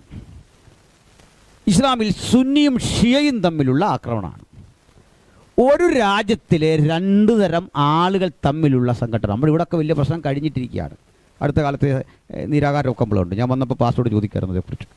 ഇതെല്ലാം നമ്മൾ കാണുകയാണ്. ഒരു ദേശത്തിലെ രണ്ട് ദേശീയതകൾ തമ്മിലുള്ള ഛിദ്രം അത് നിങ്ങൾ കേൾക്കും. ഇത് കേൾക്കുമ്പോൾ അതൊരു രാഷ്ട്രീയ ഒരുക്കമാണ്. പിന്നെ വായിക്കാം. അടുത്തത് എനിക്ക് ക്ഷാമം, ഭക്ഷ്യക്ഷാമമാണ് കാലഘട്ടം നേരിടുന്ന വലിയൊരു പ്രതിസന്ധി. ക്ഷാമം, നമുക്കത് ക്ഷാമം എന്ന പദത്തിൻ്റെ അർത്ഥവ്യാപ്തി അറിയില്ലെങ്കിലും ലോകമനുഭവിക്കുന്ന ആ ദുരിതം വളരെ വലുതാണ്. സൈബീരിയ പോലുള്ള രാജ്യങ്ങളിൽ മനുഷ്യനുഭവിക്കുന്ന ദുരിതം നമ്മൾ പത്രമാധ്യമങ്ങളിൽ കൂടി കാണുകയാണ്. ഭക്ഷ്യവസ്തുക്കളില്ലാത്ത അവസ്ഥാവിശേഷം ലോകത്തിൽ സംജാതമാവുകയാണ്. അപ്പോൾ ക്ഷാമം ലോകത്തിൽ സർവ്വസാധാരണമാകുന്നു. പിന്നെ ഇതൊന്നും അവസാനമല്ല, ഈ പ്രതിസന്ധിയുടെ ആരംഭമാണ്. ആരംഭം ഇങ്ങോട്ട് തുടങ്ങിയിട്ട് കാലം കുറയായി, അവസാനം പെട്ടെന്നായിരിക്കും. പിന്നെ ആ കാലത്ത് ഉണ്ടാകാൻ പോകുന്ന വലിയ പ്രശ്നം, രൂക്ഷമായ കഷ്ടത വരുമ്പോൾ അന്യോന്യം ഏൽപ്പിച്ചു കൊടുക്കും എന്ന് പറഞ്ഞാൽ, നമ്മളെല്ലാം അവിടെ കൂടിയിരിക്കുമ്പോൾ പോലീസ് അറസ്റ്റ് ചെയ്താമെന്ന് പറയും. ഞങ്ങൾ ഈ യോഗത്തിനൊന്നും വന്നതല്ല, പാസ് വിളിച്ചുകൊണ്ട് വന്നാന്ന് പറയും. പാസ് എന്താ പറയും? ഞാൻ ദൂരെ കണ്ട് കിടന്ന മനുഷ്യൻ, ഇവരെന്നെ ശുശ്രൂഷിക്കാൻ ഇങ്ങോട്ട് വിളിച്ചുകൊണ്ട് വന്നതാണ്. ഞാനെന്താ പറയും? ഞാനിവിടെ വന്നപ്പോൾ പരിചയം ഉണ്ടല്ലോ എന്ന് പറഞ്ഞ് ഇവിടെ ഒന്ന് കയറിയതാന്ന് പറയും. അല്ല, ഞാനിതുമായിട്ട് യാതൊരു ബന്ധവും ഇല്ല. അന്യോന്യം ഏൽപ്പിച്ചു കൊടുക്കുന്നു. പ്രാണനെക്കുറിച്ചുള്ള താല്പര്യ നിമിത്തം ദൈവത്തെ തള്ളിപ്പറയുന്ന, വിശ്വാസത്തെ ത്യജിക്കുന്ന മനോഭാവം വളരും. പിന്നെ ആ സമയം നോക്കി, വരണ്ട നമ്മുടെ മാനസികാവസ്ഥ നോക്കി കള്ളപ്രവാചകന്മാർ പലരും വന്നിട്ട് മകനേ എന്നൊരു വിളി വിളിക്കും, ആളുകൾ അങ്ങോട്ട് പോകും. മകളെ എന്നൊരു വിളി വിളിക്കും, അങ്ങോട്ട് പോകും. പിടികിട്ടിയോ? ആ സമയം നോക്കി അവനറിയാം എപ്പോൾ ഇറങ്ങണമെന്ന്. ഒരു മഴ പെയ്ത് കഴിഞ്ഞ് പാമ്പിറങ്ങുമെന്ന് പറഞ്ഞ പോലെ കാലാവസ്ഥ മോശമാകുന്ന സമയം നോക്കി പുള്ളിക്കാരൻ ഇറങ്ങും പതുക്കെ. പിടികിട്ടിയോ? അതാ കർത്താവ് പ്രത്യേകിച്ച് ആദ്യം പറഞ്ഞു ഇവരെ സൂക്ഷിക്കണമെന്ന്. കള്ളപ്രവാചകന്മാർ പലരും വന്ന് അനേകരെ തെറ്റിക്കും. തെറ്റി അങ്ങ് പോവാണ്. ഇവിടെങ്ങും അത്ര ശക്തമല്ലെങ്കിലും കേരളത്തിൽ ഒരു പരിപാടിയാണ് ഈ പേര് വിളിച്ച് പ്രവചിക്കുക. ആദ്യം കേൾക്കുന്നവനെ അന്തം വിട്ടുപോയി, നേരാണല്ലോ എന്ന്. പിന്നെ അതിലെ രഹസ്യങ്ങൾ ആൾക്കാർ മനസ്സിലാകുന്നു. ഒരുത്തം വന്ന് എത്ര പാസ് മുറി ഒരുക്കി കൊടുത്താലും അവിടെ കിടക്കല്ല, പ്രാർത്ഥനാന്തരീക്ഷം വേണമെന്ന് പറഞ്ഞവൻ ഹാളിനകത്ത് തന്നെ കിടന്നു. അപ്പോൾ ആർക്ക് ശല്യമില്ലല്ലോ, ഈ ആളി വന്ന് കിടക്കാമെന്ന് പറഞ്ഞാൽ അവിടെ കിടന്നോളാം. ഇവൻ ആ സമയത്തിരുന്ന് ഈ രജിസ്റ്റർ ബുക്ക് എടുത്തിട്ട് അതിലെ ആളുകളെല്ലാം പേര് മനസ്സിലാക്കി. അതെല്ലാം നോക്കിയിട്ട് അതിനകത്തെ പേര് നിങ്ങൾ തട്ടുക. 10 പേര് മനപ്പാടം പഠിക്കാൻ എന്താ പാട്? പിടിയോ? ഇതൊക്കെ പിടിച്ചു കേരളത്തിൽ കഴിഞ്ഞിടയ്ക്ക്. ഇങ്ങനെ എന്തെല്ലാം പരിപാടി. ഞാൻ ആദ്യത്തെ ക്ലാസ്സിൽ പറഞ്ഞു, ഞാൻ നിന്നെ പേര് ചൊല്ലി വിളിക്കുന്ന യഹോവ എന്ന് നീ അറിയേണ്ടതിന്. അപ്പോൾ ബൈബിളിൽ അധികം പേര് വിളിക്കല്ലേ?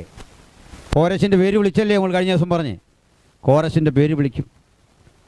അതിന് പകരം ചിലരിന്ന് 10,000 പേര് കൂടിയിരിക്കുന്നിടത്ത് ശോശാമ നിന്റെ പല്ലുവേദന മാറുന്ന രാത്രിയാണ്. ഈ യോഗത്തിന് വന്നിരിക്കുന്നവർക്കിടയിൽ കുഞ്ഞപ്പൻ എന്നൊരാളുണ്ട്. ഇന്ന് ദൈവം നിന്നെ സന്ദർശിക്കുന്ന രാത്രിയാണ്. കുഞ്ഞപ്പൻ എന്ന് എഴുന്നേറ്റ് അപ്പോഴേ ചില ചാടി എഴുന്നേക്കും. ഈ പരിപാടി കണ്ടിട്ടുണ്ടോ? ഞാൻ ഒത്തിരി പേരെ ഇങ്ങനെ പിടിച്ചു, കള്ളത്തരം കാണിച്ചവന്മാരെ. അങ്ങനെ പിടിക്കാൻ ബൈബിളിൽ വാക്യമുണ്ട്, അനിന്യരൻ പരീക്ഷിച്ച് അനിന്യരെന്ന് കണ്ടാൽ അവരെ ശുശ്രൂഷയ്ക്കാക്കണമെന്ന്. അങ്ങനല്ലേ? പരീക്ഷിക്കാൻ വകുപ്പില്ലേ ബൈബിളിൽ? ഇല്ലേ? അല്ല അവർ എല്ലാം വെട്ടിപ്പിടിക്കണമെന്നാണോ? അങ്ങനല്ല. അവർ പറയും വിശ്വസിച്ചോ എന്ന്. ഓരോ സ്ഥലത്തിനുള്ള പറ്റിയ പേര്. ഇപ്പോൾ തിരുവനന്തപുരത്ത് പോയി പറഞ്ഞാൽ അങ്ങോട്ടുള്ള ആളുകളെല്ലാം പേര് വിൽഫ്രഡ്, ആൽഫ്രഡ്, ഡിസൂസ, ഇത്തരം പേരുകളായിരിക്കും. മധുരാങ്കുള്ളിലേക്ക് വന്നാൽ കുഞ്ഞച്ചൻ, അച്ചൻകുഞ്ഞ്, മാത്തുക്കുട്ടി, കുഞ്ഞുകുട്ടി, കണ്ണിക്കുട്ടി, ഇങ്ങനെ കുഞ്ഞെന്നോ കുട്ടിയെന്നൊക്കെ ഉള്ള പേരായിരിക്കും മധുരാങ്കൂറിലുള്ളവൻ്റെ പേര്. അവിടുന്ന് എറണാകുളം, കോതമംഗലം, മൂവാറ്റുപുഴയൊക്കെ വന്നു കഴിഞ്ഞാൽ എൽദോസ്, ബേസിൽ, ഇങ്ങനെയൊക്കെയുള്ള പേരുകളായിരിക്കും അല്ലേ? തൃശ്ശൂർ വന്നാൽ വാറുണ്ണി, ചേറുണ്ണി, കുഞ്ഞുണ്ണി, മണ്ണുണ്ണി എന്നൊക്കെ ഉള്ള പേരായിരിക്കും തൃശ്ശൂരേക്കുള്ള പ്രധാനപ്പെട്ട പേരുകൾ. അവിടെ ചെന്നിട്ട് ഇതങ്ങ് വിളിക്കുക. ഈ വന്നവർക്കിടയിൽ ഡെയ്സി എന്ന് പേരായൊരു സഹോദരിയുണ്ട്. വർഷങ്ങളായി കാലയിൽ ആന്ത്രാക്സ് ബാധിച്ച് അവൾ ഭാരപ്പെടുക. പെണ്ണുങ്ങൾ ആരെയും വീടും എഴുന്നേരുന്നു. ഈ ആന്ത്രാക്സ് എന്നറിയോ? കുഴിനകോ, അതിന് കാല് കഴിച്ച് കഴിയണം മര്യാദയ്ക്ക്. അതിന് ചാടി എഴുന്നേറ്റൊക്കെ എന്തുവാ? ആന്ത്രാക്സ്. ഇതെന്നാന്നൊന്നും ഗ്രഹിക്കുന്നില്ല, ചാടി എഴുന്നേൽക്കുകയാണ്. എനിക്കൊരാളെ അറിയാം, അത് രഹസ്യമായിട്ട് ഞാൻ ആളുടെ പേരും പറയാം, പബ്ലിക്കിൽ പറയുന്നത് മോശമാണല്ലോ. ഈ പേര് വിളിക്കുന്നതിനകത്ത് അദ്ദേഹം ഒരു തന്ത്രം സ്വീകരിക്കും. അത് ഈ പെട്ടെന്ന് കയറി ഒരാളുടെ പേര് വിളിക്കുമ്പോൾ അതിനകത്ത് ഒരു അവിശ്വസനീയത വരാതിരിക്കാൻ പുള്ളി ഇങ്ങനെ പ്രാർത്ഥിച്ചുകൊണ്ടിരുന്ന് പ്രാപിച്ച് ദൈവം കൊടുക്കുന്നു ഇങ്ങോട്ട്. അപ്പോൾ അത് പുള്ളി പ്രാപിച്ചെടുത്ത് നമുക്ക് തരുന്നു എന്ന് തോന്നുള്ള വാക്കും ഇതാണ് വിളിക്കുന്നത്. നേരിട്ട് കയറി വിളിക്കുകയല്ല. അപ്പോൾ ഉദാഹരണം, നിങ്ങളുടെ പേര് ബേവിച്ചൻ എന്നാണ് കുട്ടിക്കോ. പെട്ടെന്ന് കയറി ബേവിച്ചൻ എന്ന് വിളിക്കാൻ മടി. അതിനേരം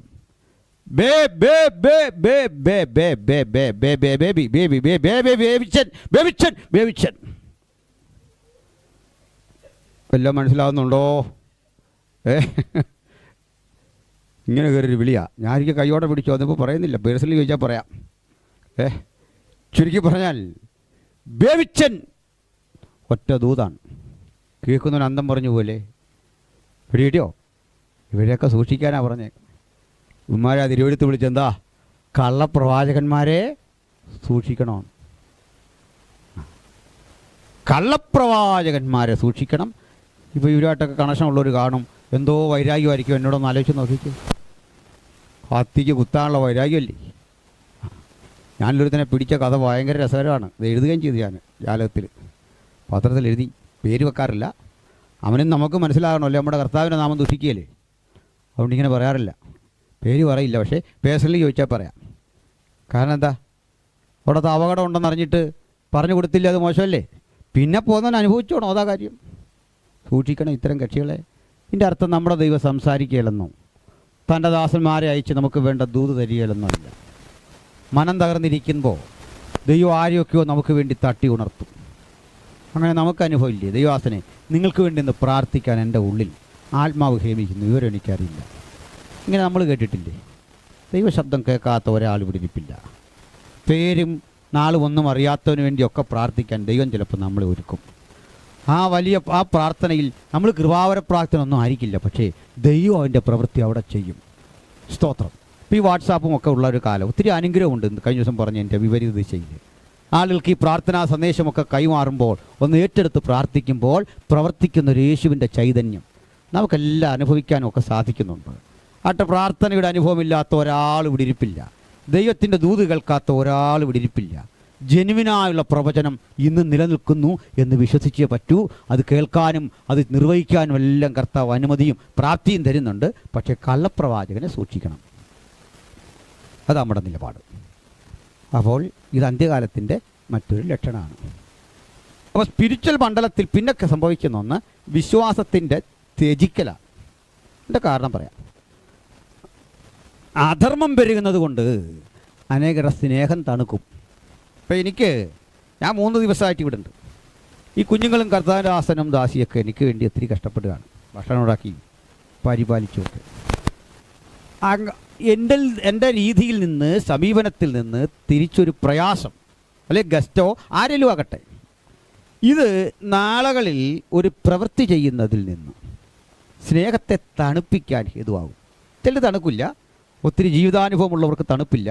അവർ ഭക്തനെ കണ്ടാൽ തിരിച്ചറിയും. എന്നാൽ തണുക്കുന്ന വിധത്തിലെ പ്രതികരണങ്ങൾ അത് അന്ത്യകാലത്തിൻ്റെ ലക്ഷണമാണ്. കാരണം അധർമ്മം പെരുകുന്നു. അധർമ്മം പെരുകുന്നത് കൊണ്ട് അനേകരുടെ സ്നേഹം തണുക്കും. അപ്പം സ്നേഹത്തിൻ്റെ ഈ മാന്യാവസ്ഥ ഇന്ന് സഭകളിലൊക്കെ നോക്കുക. മാന്യം പല മനുഷ്യനെയും ബാധിച്ചിരിക്കുന്നൊരു കാലം. ലോകത്തിന് വരുന്ന ഒരു മാന്യം, വചനം കേൾക്കുന്ന ഒരു മാന്യം, നാവ് കൊണ്ട് പാട്ട് പാടുന്നു, ഉണർവൊക്കെ ഉണ്ടെങ്കിലും അന്തരാത്മാവ് ദൈവത്തിന് കൊടുത്ത് സ്തുതിച്ചിട്ട് കാലം എത്രയായി? ഹൃദയം തുറന്നൊന്ന് പ്രാർത്ഥിച്ചിട്ട് നാളെത്രയായി? നിറഞ്ഞ ഹൃദയത്തോടെ ദൈവത്തിന് മഹത്വമർപ്പിക്കാൻ കഴിയാത്ത ഒരിടുക്ക് ആഗ്രഹമില്ലാഞ്ഞിട്ടോ പാപിയായിട്ടോ അല്ലത്. കൊടുംപാവം ചെയ്തിട്ട് വന്നിരിക്കുന്നുണ്ടെന്നല്ല, അങ്ങോട്ടൊരു റിലാക്സേഷൻ കിട്ടുന്നില്ല. ഈ മാന്യം നമുക്ക് തരുന്നത് അധർമ്മം പെരുകുന്നത് കൊണ്ട് സ്നേഹം തണുത്തിരിക്കുന്നു. ആ സ്നേഹം തണുക്കുമ്പോൾ പരിശുദ്ധാത്മ പറയുക, നീ ഏതിൽ നിന്ന് വീണിരിക്കുന്നു എന്നോർത്ത് മാനസാന്തരപ്പെടുകയും ആദ്യത്തെ പ്രവർത്തിക്കുകയും ചെയ്യുക. അല്ല ഞാൻ വരികയും നിന്റെ നിലവിളക്ക് സ്വസ്ഥാനത്ത് നിന്നെടുത്ത് നീക്കുകയും ചെയ്യുന്നു. അതുകൊണ്ട് പ്രിയരെ, തണുപ്പേറിയൊരു കാലാവസ്ഥ സൃഷ്ടിച്ചുകൊണ്ട് സാത്താനായവൻ വാഴുന്നു ഉലകമെമ്പാടും. അതിന് നടുവിൽ ദൈവത്തിൻ്റെ സഭ ഒരുങ്ങി ഉണർന്ന് കാത്തിരിക്കണം. ഇതായി പറഞ്ഞു വന്നതിൻ്റെ രത്നചുരുക്കം. ഡയറക്റ്റായി ചില കാര്യങ്ങൾ കൂടി പറയാനുണ്ട്. സമയം ഏതാണ്ട് തീർന്നിരിക്കുന്നു. ഒരു 2 മിനിറ്റ് കൂടി. പ്രിയരെ, നമ്മുടെ കർത്താവിൻ്റെ വരവോട് ബന്ധപ്പെട്ടുള്ള ഈ ലക്ഷണങ്ങളിലെ രസകരമായൊരു സാമ്യം കൂടി ഓർമ്മപ്പെടുത്തി നമുക്ക് ഈ സെക്ഷൻ നിർത്താം. 7-ാം മുദ്ര ഭേദിക്കുന്നതോടെ 7 കാഹളങ്ങളാണ്. അപ്പോൾ ഒരാൾ അതിനുവേണ്ടി 8-9 അധ്യായം ഒന്നെടുത്ത് വെക്കണം. ഒരു 4-5 മിനിറ്റ്. 8-9 അധ്യായം. മറ്റൊരാൾ 16 അധ്യായം എടുത്തു വെക്കണം. 2 പേര് വേണം വായിക്കാൻ. എടുത്തോ? ഓക്കെ. അപ്പോൾ ഈ 8 അധ്യായം 1 മുതൽ ഒന്ന് വായിച്ചോളൂ. ആ ആ ആ ആ ആ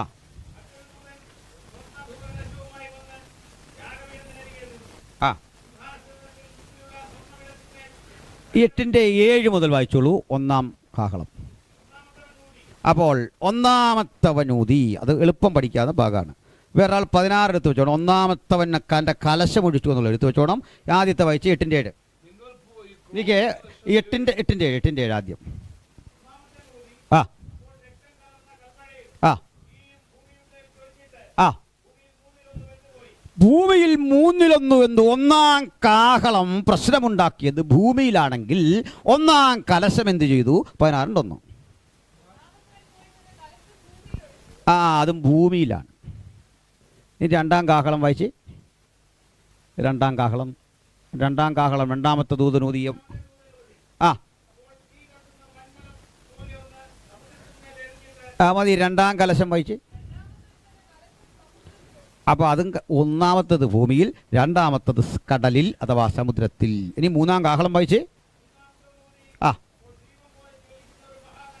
ആ ആ